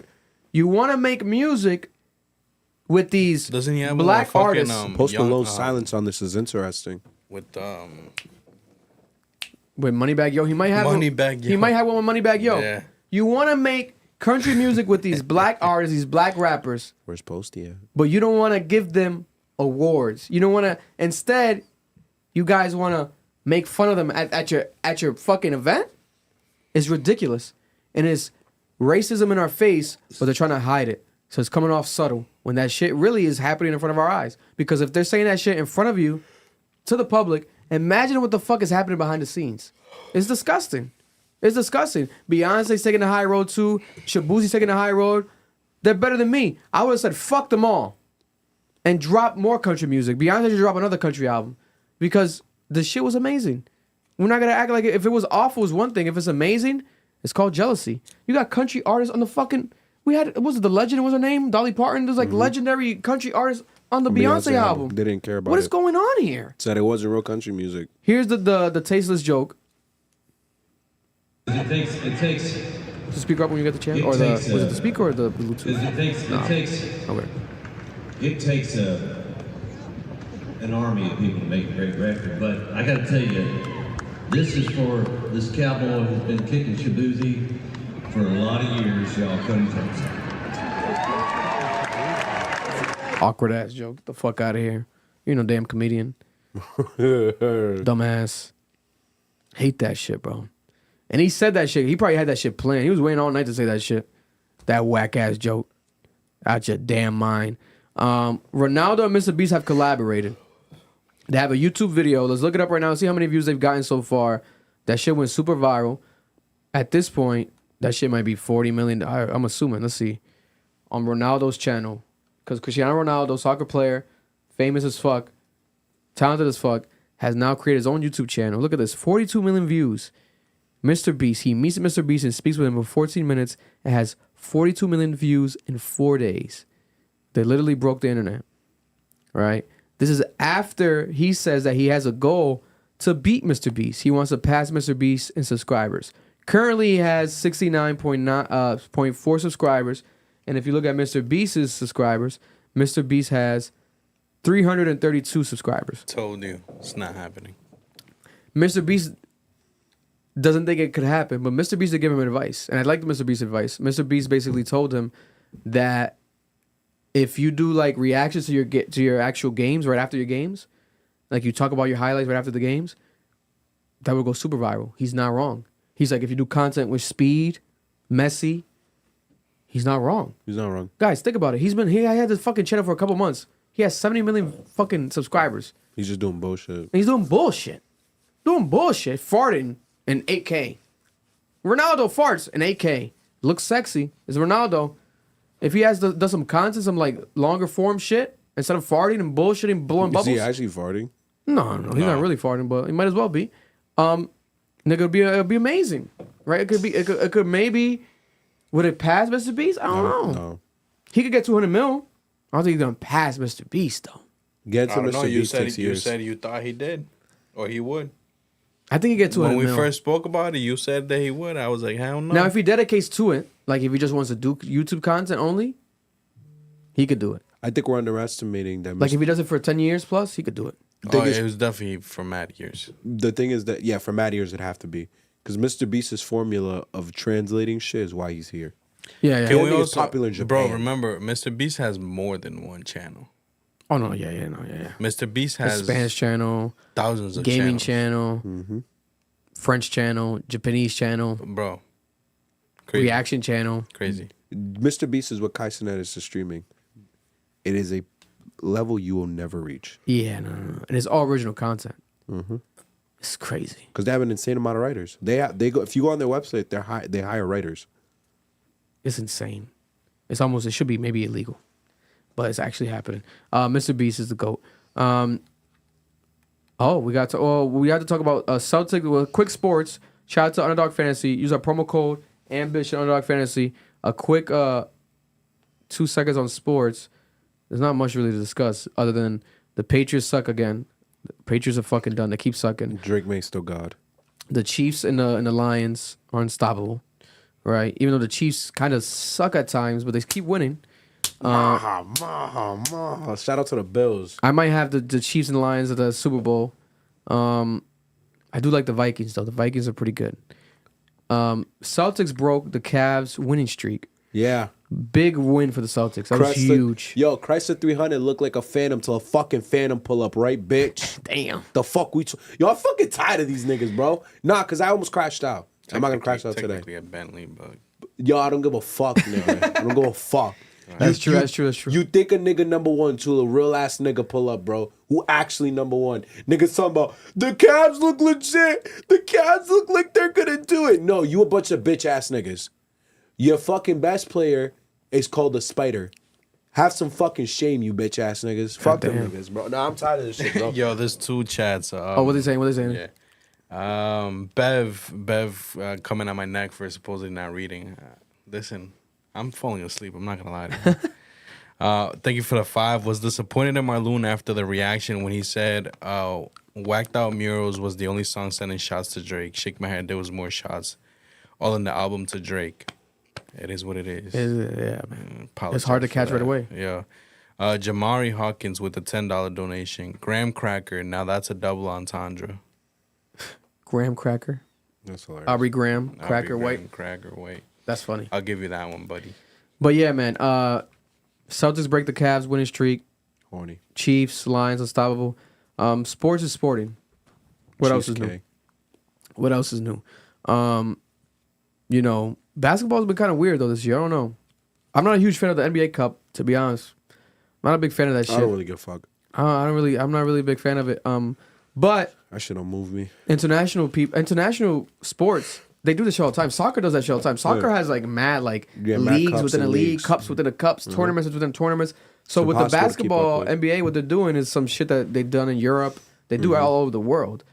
So it's gonna take some time to get accustomed to this shit. The Lakers won it last year. Yeah, but soccer leagues are different. Yeah, but the NBA is trying to internationalize. NBA's ratings are dropping. And they're gonna keep dropping because the players don't take the game serious. Zion Williams a fat fucking piece of shit. Yeah, they're saying right now that the people are not really watching the NBA as much as they used to. No. NBA has Christmas Day, But now the NFL has Christmas Day. And this time around, they got Beyonce doing the Christmas Day game. Good. Halftime show. Good. And Christmas Day football is going to be aired on Netflix. Good. Along with the Beyonce halftime show on Netflix. Good. It's fucking crazy. I love it. Netflix is like the fucking the oligarch. Yeah. Like they really are like on some like they're Lucian Grange right now in the TV streaming. Yo, because you want to know why they're doing that? Because of the same fucking fact that we've been telling the NBA. NBA's like, why are niggas not watching games? Because we're on fucking streams, you idiots. We're on illegal streams. So the NFL realizes, oh, our younger audience is watching us on illegal streams. Let's put it on streaming services, like fucking smart people do. Yeah. Versus a lot of people don't know this. When you have NFL or NBA Network, NFL no, because we have Red Zone. But NBA Network, if you live in a certain area, they block you out. So that means if I have NBA Network, oh yeah, you can't watch certain games in certain zones. You have to watch it in the official fucking stupid as fuck. So if I'm not subscribed to fucking CNBC bullshit, I can't watch the game that's in my fucking region, which I'm probably a fan of. MLB does the same thing. Yo, NBA, stop giving guaranteed contracts to these fucking bums. You giving $100 million to a nigga on the bench, and now they're playing like shit. Nigga, go look at Zion's tattoo video. He looks like shit. He looks like a fat piece of crap because he doesn't have to fucking try because he could be hurt for his entire fucking contract and get all of the money. It's ridiculous. Bro, guaranteed contracts are destroying the league. It's ridiculous. And the reason why the NFL is so popular, it's so explosive, it's so fast, is because, nigga, if you don't fucking play, you're not getting paid. Yeah. If you don't go crazy, you're not getting a good contract. But in the fucking NBA, you could put up 15 points for a whole fucking season, play like fucking shit, and come the next year and not play and you get your home contract. Yo, bro, I'm telling you right now, the owners are going to start saying something. Something's going to happen soon. It's bad, Vic. And the NBA apps is horrible. Terrible. The NBA app is horrible. I remember when I paid for that shit, I got so depressed, I had to call them and make them get my money back. That shit was crashing. I'm like, this is ridiculous. During the pandemic, I thought I was about to crash out myself. I'm like, this is ridiculous. How the fuck are you the NBA and your app sucks? Terrible. What the fuck is going on here? Fuck that shit. The commissioner's a joke. And the Netflix shit is dope. It's gonna make sense. It's gonna do what it's gonna do. You know, the NBA and also the players that get all this money, a lot of them don't do much with the money. They're not philanthropic. They're not giving back to the community. No. Some bullshit. Y'all get 300 million, 200 million, 100 million. Y'all don't even spend 1 million in the community. Y'all look crazy. Bro, and y'all suck. They could break their leg for good tomorrow and get that full money. Yeah, no. It's and also, to be honest, I think the WNBA's popularity rising. Someone said that in the chat. Is going to make the NBA's popularity go down. I hope so. Because people are watching WNBA more, and they want those girls to get paid more. I want those girls to get paid more. They deserve to get paid more. And pay the girls! And they're playing their ass off. They're playing their ass off because they have to. Give these NBA players a reason to fucking play basketball. Fuck. Joel Embiid is a fucking bitch. He don't want to fucking play. He got fined and suspended. You overweight fat bitch, crybaby, foul merchant. Fuck him. And fuck all you frauds. Ben Simmons don't even play and he got all this money. Fuck him. I'm mad. Oh my God. Let me not start crashing out. Future, the rapper, right? Let's not forget about this story. This was the story of the week before the Drake lawsuit and before the Kendrick Lamar album. It was Future, right? Future broke his silence and spoke about the Drake and Kendrick Lamar beef. And he said that he felt like Kendrick actually left him out of the big three when he rapped about it on Like That on his album, right? Future said verbatim, quoted, shouts to Frazier. He interviewed him for GQ magazine. He said, there was a beef? I didn't even know there was a beef. I didn't even know that they had nothing going on. I ain't never participated in rap battles, man. He said big three on my song is just Big Me. I'm supposed to be the one who gets mad? I mean, I don't know. He said it like that. I'm supposed to be the one that gets mad. I'm so confused about that. Nobody cares about what I think. That's what I was so fucked up about this shit, to the point that where I'm so player, he's pushing P, he's player. Pushing P, he's pushing Peter Piper Pepper, about how I feel about it. Like, why is everybody mad when he was talking about me on my song? So y'all just forgot about me? I ain't a part of this big three? I'm nobody on my song, man. If I didn't get mad, nobody should have gotten mad. If I would have been really mad about it and made something about it, then someone else could be like, oh, I can make something else about it. Then he says that right now, though, he's cool with everyone because he ain't got nothing to be mad about. Find something I should be mad about, then I guess I'll get mad. For no reason to be mad at nobody. I just told you I'm chilling. Do I sound like I'm mad at anybody?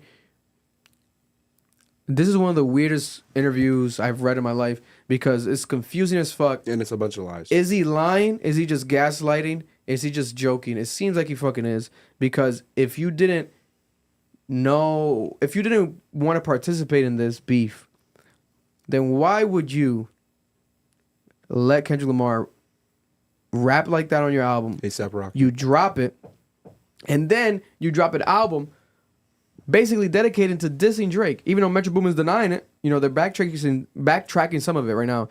They were like, oh, it wasn't fully for that, but we have to understand.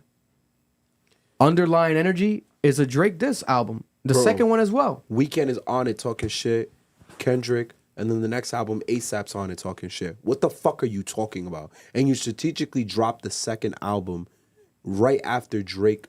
No, was it before Drake responded? It was before Drake responds. Yeah. No, it was after. It was after Push-Ups. They dropped it after Push-Ups. Yeah. Because A$AP gets mentioned in Family Matters. So suck my dick. You're a fucking liar. That's not true. Obviously not Metro. We love you, Metro. But we love Metro. You're not gonna tell him like yo. I think Future's lying out of his ass. Out of his ass. But it's like, why? It's so weird. Like I fuck with Frasier, you know, but this is one of my issues with articles where it's like you read articles and it's like you read them as is, but no. I would love to see this on camera. Yeah, like, because there has to be a tone. What's the tone in this? Is Future joking? Is he laughing? Is he insane? Is he a maniac? He's a generational gaslighter. Is he high off the codeine? He's the greatest gaslighter ever. This is crazy, bro. He's King Future. High off life? That's how he lies to women. Bro, we don't trust you. We still don't trust you. You guys is dissing Drake. I'm sorry. Listen, and in Drake, XQC was playing Trance, the Metro Boomin Future song that Drake was supposed to be on or something like that. Something like that. And they had like a little beef over. But he was like, oh yeah, I like this song, laughing. Like, oh, I like this song. He didn't say take it off or nothing. He was like laughing at it. I don't know what the Future and Drake relationship stands at. But this interview seems to be obviously recent. They were ranked as Men of the Year, Hit Makers of the Year for GQ magazine. But Future's just lying on his ass. It's crazy. I only have one explanation. Dawg actually made a call. To who? To both of them. To both of them. And squashed this. And this is Future cleaning it up before a single drops. By who? Single who? By the three of them. Dawg, Future, and Drake is coming. That would be my only prediction. On one song. That's my only prediction. Is that this was an attempt by Future to clean it up before a single he knows exists comes out. It would have had to be maybe leaked at this point because you don't know what's going on with UMG. Drake might never drop on UMG again. I don't think he is either. This is bad. Yeah, no. Future. Yeah, I think Future's just high out of his mind. Codeine crazy. You're going codeine crazy because that shit doesn't make any sense to me, bro. We're really gonna talk about this? The meme of the year so far, it seems like, is this one. It came out of nowhere. Chill Guy. I think this is the first industry plant meme. Something it doesn't feel organic. Shit just came out of nowhere. You're just not a chill guy. You're just not a chill guy. The creator said that he was just making like art. He makes a bunch of art, and then it just resurfaced or something. But it's like, what's a similar meme to this? Maybe like the off the top of my head, remember the Kevin James one? You guys remember the Kevin James one? Yeah. Well, he was like, Kevin James. I'm just that guy. That's more like I'm just that guy. Chill guy is more like I'm just a chill guy. Like it's kind of similar. I feel like there's more ego in the Kevin James one because it's more like, yeah, that's me. I did that. I think people love Dawg so much. There's like a dog. And it's like, bro, he's just a dog with clothes on. Nah, bro, it's chill guy. It's a chill guy. He's just a chill guy.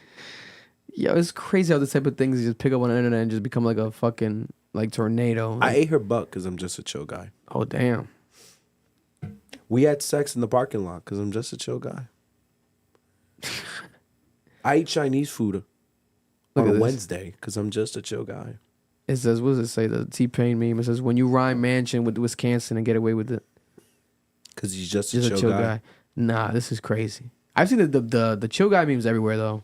Everywhere. And now the guy's suing people. You said, Marlon? Yeah, if you're using it for like monetary Profit gain. If you use it for monetary gain, he's suing you. Yeah. Yeah, you know what I'm saying? We're not doing that over here, buddy. So please don't sue us. Yeah. Keep us out of the legal ramifications, please. But that shit was going everywhere.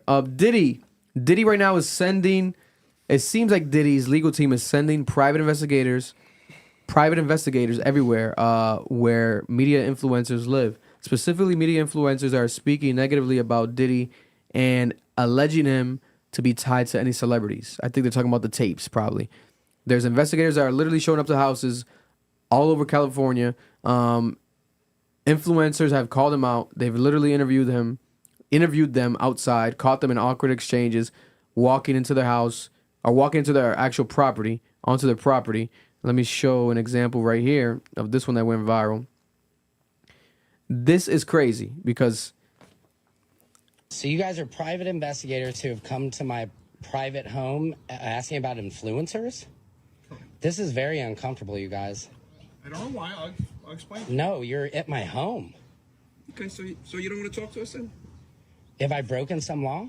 Absolutely not. And you have the thin blue... This is frightening. I think... Can you guys step away from my home?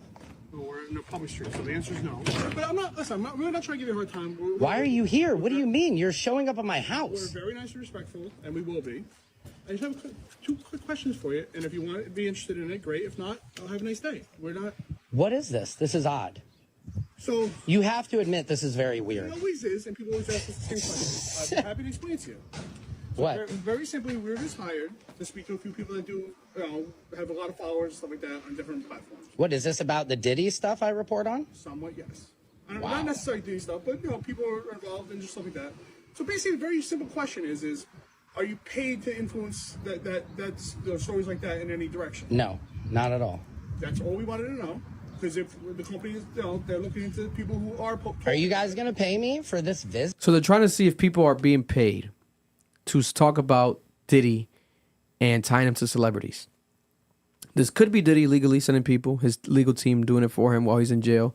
Or it could be maybe said celebrity investigating, right? There's rumors of it being Justin Bieber, one of the main people behind the tapes, and Justin Bieber's legal team behind the scenes doing stuff.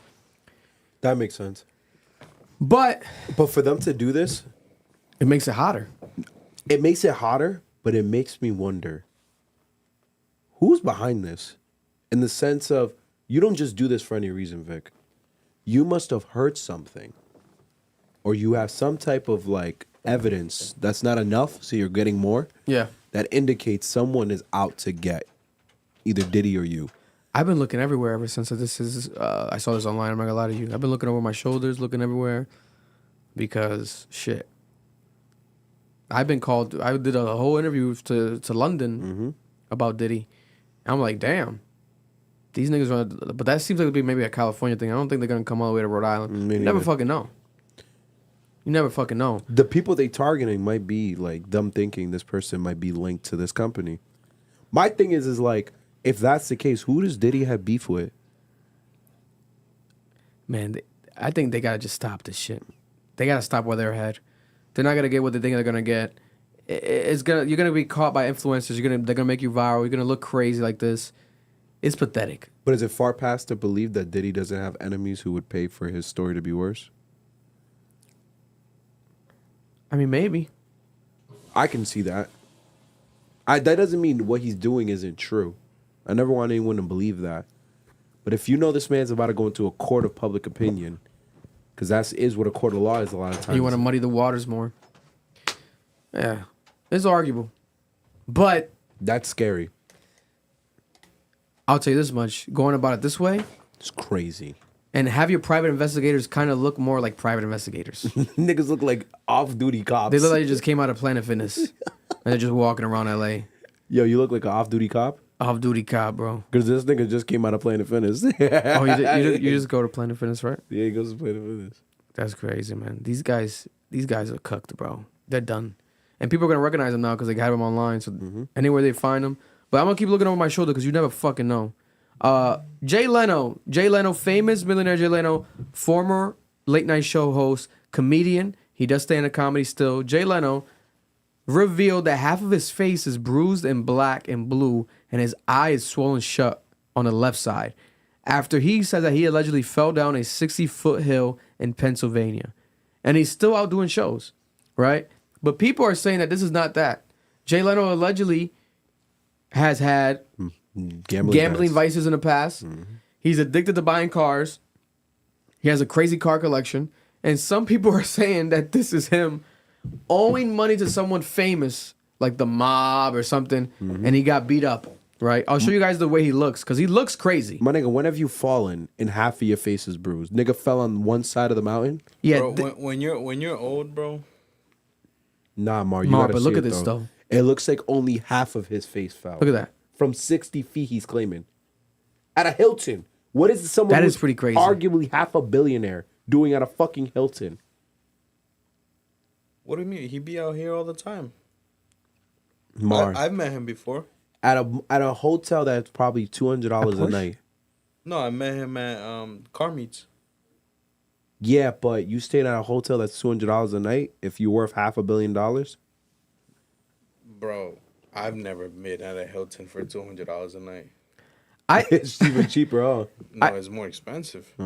I think that Jay Leno, I think there's a possibility that Jay Leno really just did fall. I'm not gonna lie to Bro, you. I've seen old people fall over some like an inch, bro. My grandma fell off the bed and broke her fucking ribs. I think that Jay Leno might have just fallen. But only half of your face? I think Jay Leno Bro, might have just fallen. Smacked straight. I don't know, bro. I think that, it's I kind of. There's a mobster beating up this senior citizen. Stop it. There's a mobster beating up this senior citizen. Old people as a banana. I understand. They bruise As a banana's crazy. They bruise so easily. But bro. he said a 60-foot hill and only half of his face is fried? You just said he bruised easily. Shouldn't his whole body be bruised? I mean, maybe he just slammed on the floor from that side and just slid down.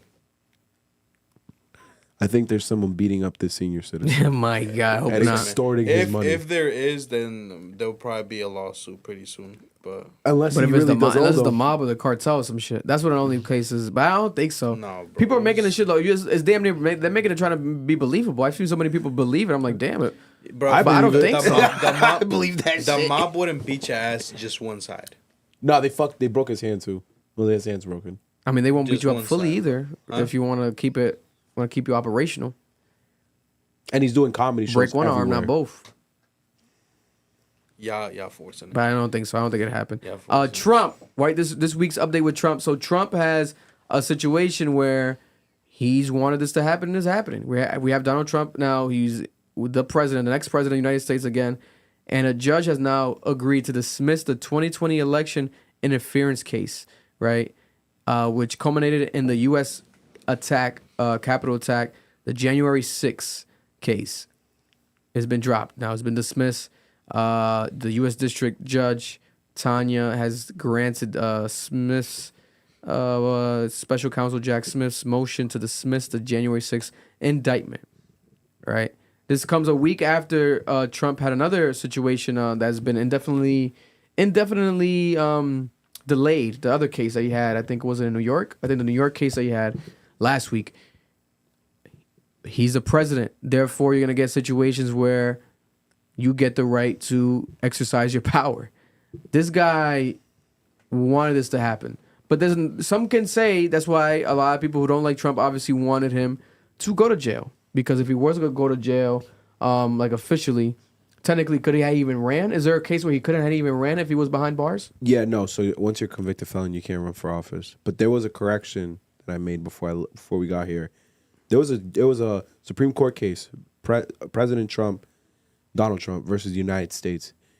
His elected Supreme Court made a constitutional ruling that says a certain law that protects the president from prosecution under certain situations is extended much further than we once thought it was. Yeah. So it wasn't like a situation where a president has to start war.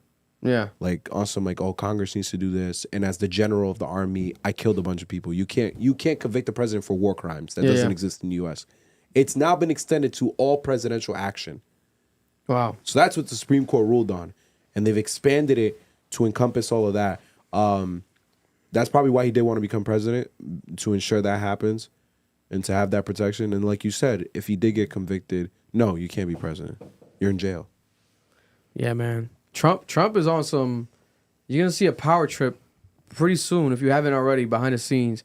He already got his full cabinet revealed, right? Including even what is she, Vince McMahon's wife? Mm-hmm. Vince McMahon's wife. She is officially gonna be. It says right here in charge of education, right? Department of Education. Yeah. Linda McMahon. Obviously, we have Elon Musk with Vivek Ramaswamy as the head of Dawg, right? Director of Government Efficiency, which is now making Dogecoin go up as well because they keep promoting Dodge, post Dodge everywhere. That's what they named it. They named it after Dodge. How are you pronouncing it? It's Doge, bro. I say Dodge. Doge. I say Dodge. Doge. Some people call it dog coin. It's Doge. Because there's a bro. dog. I call it Dodge. Doge. Doge. Doge. Doge. I was like, what is he talking about? Is he trying to pronounce Dodge? Dodge is hilarious. Also, Trump they've revealed that Trump is allegedly planning an executive order to remove transgender individuals from the U.S. military. Yeah. How do you guys feel about this? Should transgender people be in our U.S. Army forces and military? I think so. Bro, anyone who wants to go die for this country, go ahead, bro. Yeah, I feel like I don't care who it is. You know, if you want to create this guy, this nigga's crazy. As long as it ain't me. As long as it ain't me, go crazy. I feel like if anything, maybe create a transgender sector if you want to just separate them from the males and the There's females. no need, bro. Just go, bro. Fuck all of that.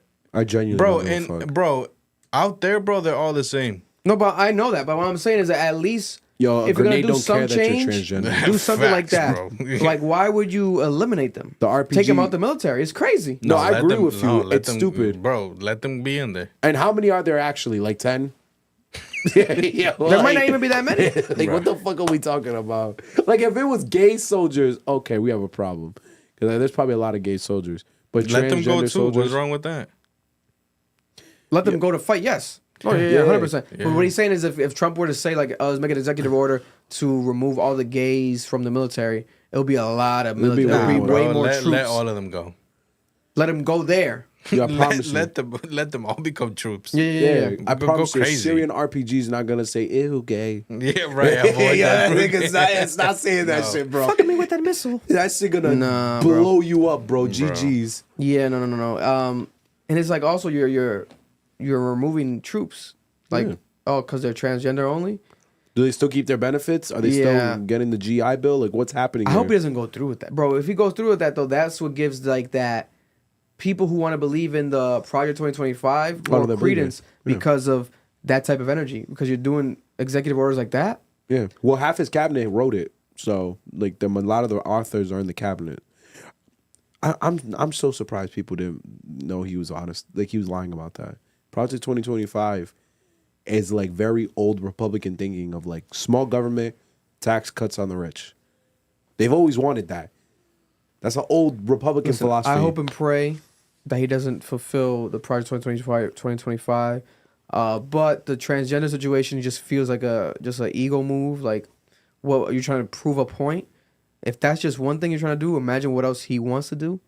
You know, but as of right now, it seems like the economy is going to be in better shape. So obviously things like that are going up. But there's other things that are going to be affected, like this. If he does go full with this executive order to take transgenders out of the military, it's going to be crazy. You know how many people have died for this country that have been transgender? There's transgender veterans out there. This is a thing. Whether it's 1, 2, okay, it exists. Now you're trying to like erase their history? Nah. That's weird. Let them go crazy, bro. It's weird, bro. Let them go crazy. Like if people want to be troops, let them be troops. If you want to people kill weird, Gaza, bro. people from Gaza for Israel, go ahead, bro. People weird, bro. That's not all of them, but Nah, that's all of You them. want to bro. go fight? No, there's You some want to that go are on fight for standby, the no. country, If there's a world war, we go need someone fight on for the standby. country. Yo, Nobody listen. should be able to stop you, bro. I just watched the new head of the new Senate Majority Leader. This motherfucker sat there and said, day one when Trump comes, Israel finally has their friend again. I said, wow, look at all that fucking dick in your mouth. God damn. That nigga was cock eating. Shout out to all the troops, Jesus, and the transgender troops. God bless you. Shout out to all of y'all. Shout out to all y'all. Thanks to y'all winning out there. Yeah, I'm never gonna be there. You guys have more balls than me. My mental illness is Facts. fried. They won't let me serve. Even if them shit's chopped off. Man, Katt Williams is back in the limelight. Katt Williams, this is the last cultural topic before we get to Rhode Island news. Katt Williams is back online. Katt Williams is doing interviews. And Katt Williams says, basically, he believes that Diddy killed Tupac or had Tupac killed. He said in an interview, his reason that he targeted Diddy during the Club Shay Shay interview, he said that it was because, so when I was a young man, Tupac was one of my favorite artists. I love Tupac. No, he said that Tupac was his favorite artist. He loved Tupac. He said that I felt like we were kindred spirits. So if I hear you're responsible for knocking my nigga off, ... I don't give a fuck what job I end up being in. I don't care how things go. If I get a way to get to you, that's all I'm about. I just don't like when you're walking around scot-free because you're a demon. And I know demons are powerful because I know why they're powerful. But I know why they're powerful. It's cold spiritual warfare out there in the real world. And part of my job is not to lose focus on that. Crazy. Right? This is Katt Williams believing and saying that Diddy's responsible for killing Tupac. Are we shocked in any of this? No. I have heard these rumors for years. I believe that that's more unlikely than Diddy putting 100 baby bottle oils in 100 baby boys' butts. I believe that he would more than likely be responsible for killing Pac or having that plan to be set up, allegedly, right? In case any lawyers are watching, we don't want to get interrogated by Diddy. But then also, he also announced that he's starting his own podcast. Katt Williams is starting his own podcast. He bought a former military base in Alabama with 30 concrete buildings, 3 million square feet indoor space, 10 barracks with 20 rooms inside of each of them, and over 90 acres of flat land because he wants to build his own movie studio. Katt Williams, right? Yeah, I saw that. It's crazy. It's crazy. And also, Shannon Sharpe is already previewing an interview, again, dropping January 3rd on the 1-year anniversary of the original Katt Williams interview. And he says that Katt Williams has more to reveal that he held back last time. No, if this nigga starts 2025, bro. God is the funniest fuck for letting Katt Williams be the one to do this. And Maddie does a repeat. That's crazy. And it's even crazier. That's crazy. I don't know about the numbers, though. I don't know if he's going to reach like 60 plus million again. Unless he's really telling this time. If he's staying naming names and sharing evidence this time. Yo, if God lets Katt Williams be the snitch, you know how crazy that'll be? Bruh. It'll happen next year. Beginning. Bro, can we go next year into good vibes, nigga? What the fuck? I'm tired. I mean, good vibes might be like, we got to flesh out the wound before you get to the healing process. You know what I'm saying? You got to flesh out the pain. Get these motherfuckers out of here. It is what it is. Get these motherfuckers out of here. Keep pushing. Diddy, you're done. And Katt Williams said you killed Tupac, so you might have killed him allegedly. Rhode Island news. This one's interesting, right? Taylor Swift's boyfriend, as some girls may know him as, but NFL star, one of the greatest tight ends of all time, Travis Kelce, had a watch that was found here in Providence, Rhode Island. Mm-hmm. Right? Police recovered a Travis Kelce watch after a spate of burglaries targeting athletes during the games. Right? Police have already confirmed that it was. Police had already confirmed that. Okay, so before the watch, police already confirmed that $20,000 cash was stolen. Specifically, the story says that authorities investigating a rash of recent burglaries at homes of professional athletes have recovered a watch belonging to Travis Kelce in Providence, Rhode Island. Kelce's home was burglarized during a kickoff of Monday Night Football against the New Orleans Saints, hours apart from the burglary at the home of quarterback Patrick Mahomes. Police had not previously disclosed that a watch was also stolen, but they did confirm that $20,000 cash was stolen. Police believe that athletes are being targeted based on their game schedules. So people are robbing these athletes' houses while they're playing games because obviously they know that they're not home. right? But if I'm smart. If I'm a multimillionaire at this point, hire full 24-hour security to at least be there while your games are happening. Like I'm gonna have Soulja Boy right there on the couch and I go to Drake. Have Soulja Boy. You have to have Young Buck in the corner ready to take you down. Crazy. You know, why not? You know what I'm saying? How did that song go? One came through the door. I shot one. Boom. You know what song? Ran through one. Boom, boom. Yeah. Ran through the other one. Boom. Boom, boom. That song's hard. The watch though. I think we know who stole the watch. I think it was you. I think you stole the watch. You know, they said they found it in Providence. Nigga. You said what? I am a broke nigga. Yo, you gotta get it how you can get it. Well, bro, if you had to put your money on where in Providence this watch was found, where do you think they found this watch? South Providence. Where? On Broad Street? They found this shit on Broad Street? Probably Elmwood. Think so? Wait, did they say where? No, they didn't say where. How they find the watch? That's what I don't know. No, the watch it definitely has a code on it. So if they found it, then they knew it was his. Yeah. Because if it's expensive maybe someone was enough, trying to sell it, maybe? Yeah, probably. It was on a registry. But that's so fucking random. But then, what team was it again? When they were facing the Saints. Okay. So they had to be maybe in New Orleans or in Kansas City. Maybe New Orleans, because New Orleans is closer to us than Kansas City, right? That's hilarious. Yeah. It's a traveling thief. And living in Providence. Probably trying to run and to unless Canada. They sold it to Providence and it was just here. That's crazy, though. How much is this watch worth? Because remember, Taylor Swift has a house here in Newport, in Rhode Island. Probably like 20 minutes away from Providence. You know what's funny? Someone told me? On a good day. Watch drops to like 20% of value when you sell it. Someone told me that. So the watch was worth $500K. You can only sell it for like 30. Speaking of stealing, right now during the holidays in Rhode Island, the small state in the country, it's robbing season.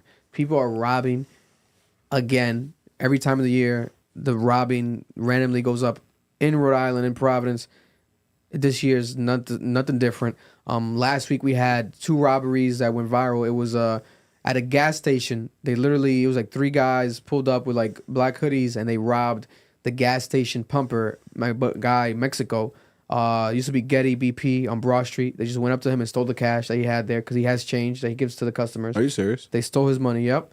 Then they also robbed, again, it said it was like guys in hoodies went up to a worker leaving Shake Shack in Garden City Plaza. I remember that. That was funny. Leaving their job, and they stole I think their money as well. Might have been right at salary. Was it not salary, but a paycheck? Might have gotten their paycheck. Nigga stole $98. Yeah.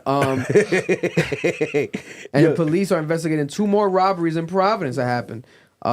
They happened they're under investigation right now. Police said that a pizza delivery driver reported that he was robbed at knife point while he was making a delivery. That's a come up. Delivering pizza, they're robbing him. That's crazy. It's like Grand Theft Auto in Providence right now. He told police that 2 Hispanic juveniles came up to him and threatened him in Spanish.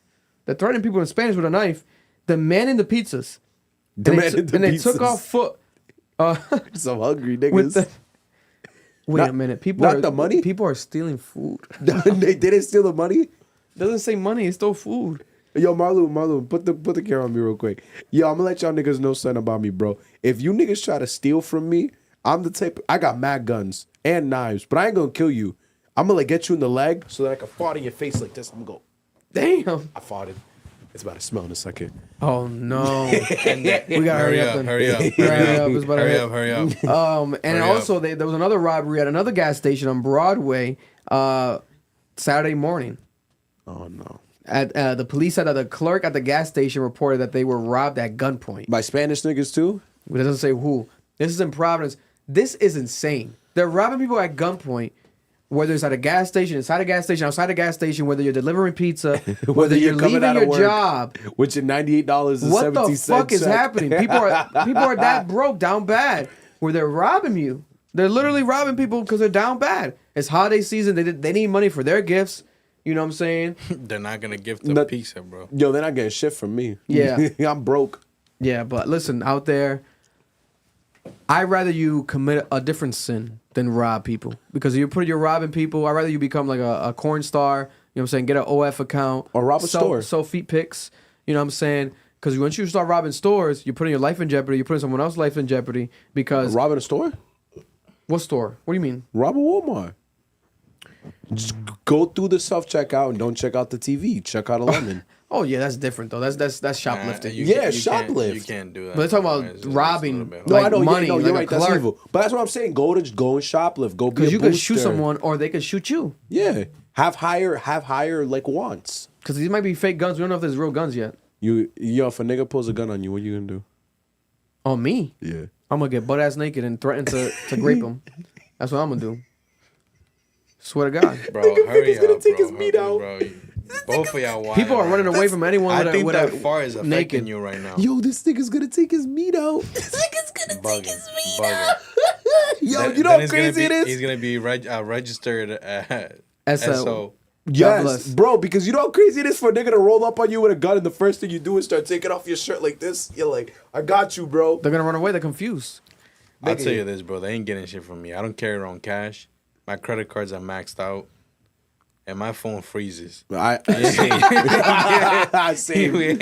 my car is misfiring right now. If they get that shit, they're gonna have to fuck around. They're gonna have to fix it themselves. Yo, God bless. black 2 tires on my car. Yo, the tires look like she's bald. Kid's been riding on a spare for like Bald. 3 months now. Like a Brazilian wax. I be sliding on the fucking field, God nigga. damn. What are you talking about? An investigation is underway after a body was found in Providence Wednesday morning. Another body found. This police confirmed that the body was of a man in his 30s. Serial It was killer. found on Messer Street, and a drone was seen in the search.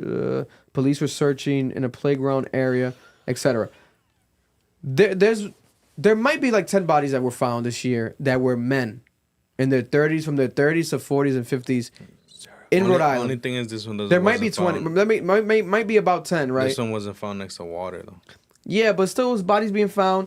Was it in a bag? One of them that we covered was like a suicide, supposedly, self-harming, inflicted harm in the middle of the street in the parking lot. They shot themselves, supposedly. Wavy. A man, and people were like, "Oh, that's not." You guys said the bodies are found, but this one was different. Okay, some of them might be unique cases, but if I was a betting man in this situation, I would put my money towards some of these being correlated to each other.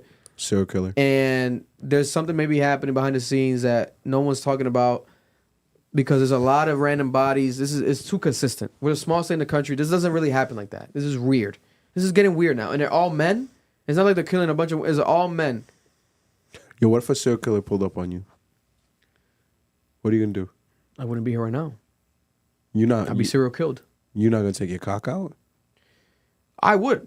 But I'm not. It doesn't mean it's effective. It's not effective. Doesn't mean it's effective. He might like it. Yo, Mar, it's effective against the shoplifters. It's not effective against the serial killer. It might not be effective. Yo, bro, I gotta kill that nigga, bro. I'm sorry. Police are investigating right now. There's a shooting that happened over the weekend. A 49-year-old man was shot and killed Sunday night in Providence. The victim was identified as Keith Singleton. Right. This happened allegedly around 7:30 p.m. They found a man suffering from multiple gunshot wounds. He was rushed to the hospital where he was pronounced dead. This is the city's 11th homicide of the year. Around Branch, right? Some shit like that. Yeah. Yeah, that area is crazy. This is unfortunate. 11th homicide this year. That was here? Condolences to the man's family. Keith Singleton, yeah, that was here in Providence. No, I mean, was that yesterday? My bad. Was that yesterday? Sunday night. That's my boy Justin's district. He was tweeting about it. Sunday night. Yeah, he's having a community meeting today. Oh yeah, it's Justin tomorrow. Rojas. Yeah, he talked about that. Yeah. Yeah, no, this is very unfortunate. We want to send our condolences to the family of this man. Man, be safe, guys. Stay inside if you can. Just be safe. And also just think rationally before you make an irrational decision, because people are just dying when it could just be a fight. It could just be a conversation. People are being fucking shot dead out here. You can kiss, make love. You know what I'm saying, rub each other's skin, butt naked. Make it work. Global warming is in effect out here, it seems like, in Rhode Island, right? Because of the fact that there's bushfires happening on the side of the road, on the highways, around the New England area. Firefighters worked throughout the night on Monday. This was today? Yeah, it was last week. When there was a bushfire, over more than 2 acres burned in Cranston, Rhode Island. This was crazy. There was fumes and flames everywhere from the wood, from everything that was burning. 2 acres in a Cranston, Rhode Island neighborhood overnight. This is something that has been happening. Bushfires technically happen because of dry conditions, right? When things get very dry. So far, it says that firefighters have responded to 68 bushfires this year. More than half of these are occurring over the last 2 months, according to the Rhode Island Department of Environmental Management. This is not as common in Rhode Island as like this. This is pretty crazy. But if we're being honest, this winter's weird. We're almost in December, and still some of these mornings are hot. Hot as shit. Like in the sun, if you stand in the sun, it's hot. It's like warmer than usual. 60, 65. The air's not fully cold. Like you can go out with a sweater. You don't need a jacket fully yet. By this time around, 5 years ago, it'll be a blizzard outside. We need boots to the size of my fuck up to our neck. Bro, I'm still waiting for the tree leaves to die so I can fully The trees clean my are still yard. full of leaves. Beautiful leaves still. Nigga, there's roses outside my house. It's crazy, bro. And now we got bushfires happening in Cranston. So, and not those type of bushes. yeah, not those type of bushes. We know there's a lot of ladies in Cranston who got a different type of bush. We're not talking about that fire in that bush, girl. Calm down. It's different. But yeah, what else I had to talk about here? Dirty whore. What'd you say? That's called herpes. Dirty whore. The Rhode Island. Shout out to my guy from Rhode Island FC. The Rhode Island soccer team FC. They just what was the score? Something happened recently. Let me see. They made it pretty far. We have a football club? Yeah. And they want us to shout it out. Let me see. Okay, right here. Probably so Mad Rhode Dogs. Island, shout out to them. Rhode Island FC. They said they invited us to a game soon next season. Please invite us. We'll be there. Rhode Island FC, Rhode Island's own soccer team. They fell short to Colorado Springs in the USL Championship Finals. They lost 3-0. Their season came to an end this weekend, but they made it. They made it this far. Right? They made it here. They didn't make it far. They made it far. 3-0 is crazy though. They made it far. They made it pretty far, especially for being like a new team in Rhode Island. They made it pretty far. And they had the home games played at Bryant University. And the Blue and Gold will call a brand new stadium. Remember, there's a brand new stadium coming to Pawtucket, Rhode Island next year. The Tidewater Landing District.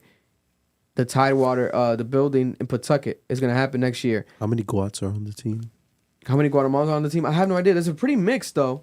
Because they have people like from Africa, I believe, on the team. They have like a mix of international people. That's crazy. Obviously, people not even from here. Yeah. But they made it far. They made it far, and the average team would make it, especially a new team. That's crazy. They made it pretty far. So we got to shout out to them. And Rhode Island has to be proud as a sports to them. So shout out to the Rhode Island FC. You know, that's a W. Yeah. And I hope they're nice. We can have a fucking sports town here. What the fuck? I hope that they're bro? good. I hope that they keep being better. Yeah. Because if next year we get the stadium in Pawtucket, I'll be out there with my dick out. we're going to be... Whoa. You're not gonna Whoa, we be can't do there that. for Because too long. All right, so women can show their breasts at a soccer game, but I can't reveal my penis. Why No, don't I you think do I'm not gonna lie to something- you. why That don't you might do be something that might be a double. What's it called? Double standard. That's a double standard. That might be a double standard that I something- approve of. Do something equal, bro. Show your titties. Yeah. You got to go breast for breast. Because if not, you go cooch for cooch. No, because if I win the breast for breast, I look crazy. That's wild. Anything else? And there we have it. That's the podcast. Man. No breaking news. Right. Shout out to NFR podcast, man. I had my notifications on them to see in case they were going to tweet or say something. Them niggas didn't say They shit. haven't said nothing.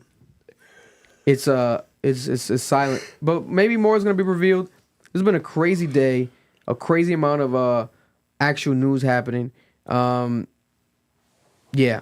Let's see what else is going to come out from this whole situation. What's this? On why he filed a lawsuit. Yeah, no. I'm trying to make sure. Frazier says, while we're at it, I always felt like ESCO fixed the Hot 97 poll votes. Is it too late to investigate that too? I think she's making like a joke. Yeah, Elliot didn't hit me back, and Elliot's tweeting. God bless you, Elliot. We have Rory from Rory Mall making a quick video. I like Kendrick's music. I like Drake's music. I also think both of them have used bots via UMG, whether they knew it or not. What stood out to me in that paperwork was the accusation that UMG lowered their licensing rate by 30% for Not Like Us. Just a quick history lesson. How we even got to the value of what a stream is was based off Spotify and the 3 majors negotiating on what that value would be. What makes it even crazier is all 3 majors have actual stock and ownership within Spotify. That would be illegal in any other business in the world, but it's the music industry, so anything can fly. To the point that I worked at a major when Spotify went public, and they emailed all of us as employees and said, you cannot buy stock because that would be insider trading. Now imagine you're an artist and you know that the people that own your music plus the people that distribute your music, which is a whole separate tech company, are in cahoots to define what a dollar means within the music industry. And then you later find out that for one artist and one song, they devalued that dollar. You wouldn't have an issue with it? So this has gotten so crazy. We got Rory from Rory and Mal podcast, literally TikToking. That guy doesn't even do TikToks. Now we got people creating content. But listen, Drake might have lost the perception battle, but in reality, the real world battle, if he wins this is monumental. This is bigger than the Kendrick Lamar and Drake beef. This is a crazy, defining moment. I'm on his side regardless of what the motives are, because niggas in the chat were like, oh, I don't trust his motives. I don't give a fuck. I want to know what UMG is doing, like the rest of us. Expose it. Let's do this. Yeah. That's what I want, and I'll be on Drake's side for that. Because, Vic, what Rory is saying is true. If they artificially decided, without negotiation, without conversation, that Not Like Us was going to be 30% less on licensing, who is to say they can't do that to any other artist? At any given moment. At any given moment. But there we have it. That's Cap. Love you guys. Appreciate you guys. Special episode this week. A bit longer because we had that breaking news top of the show right before we came in here. Didn't know it was going to happen. But we got it. And there it is. 17 pages. Lucy and Grange. Where are you? Have no idea. But see you guys next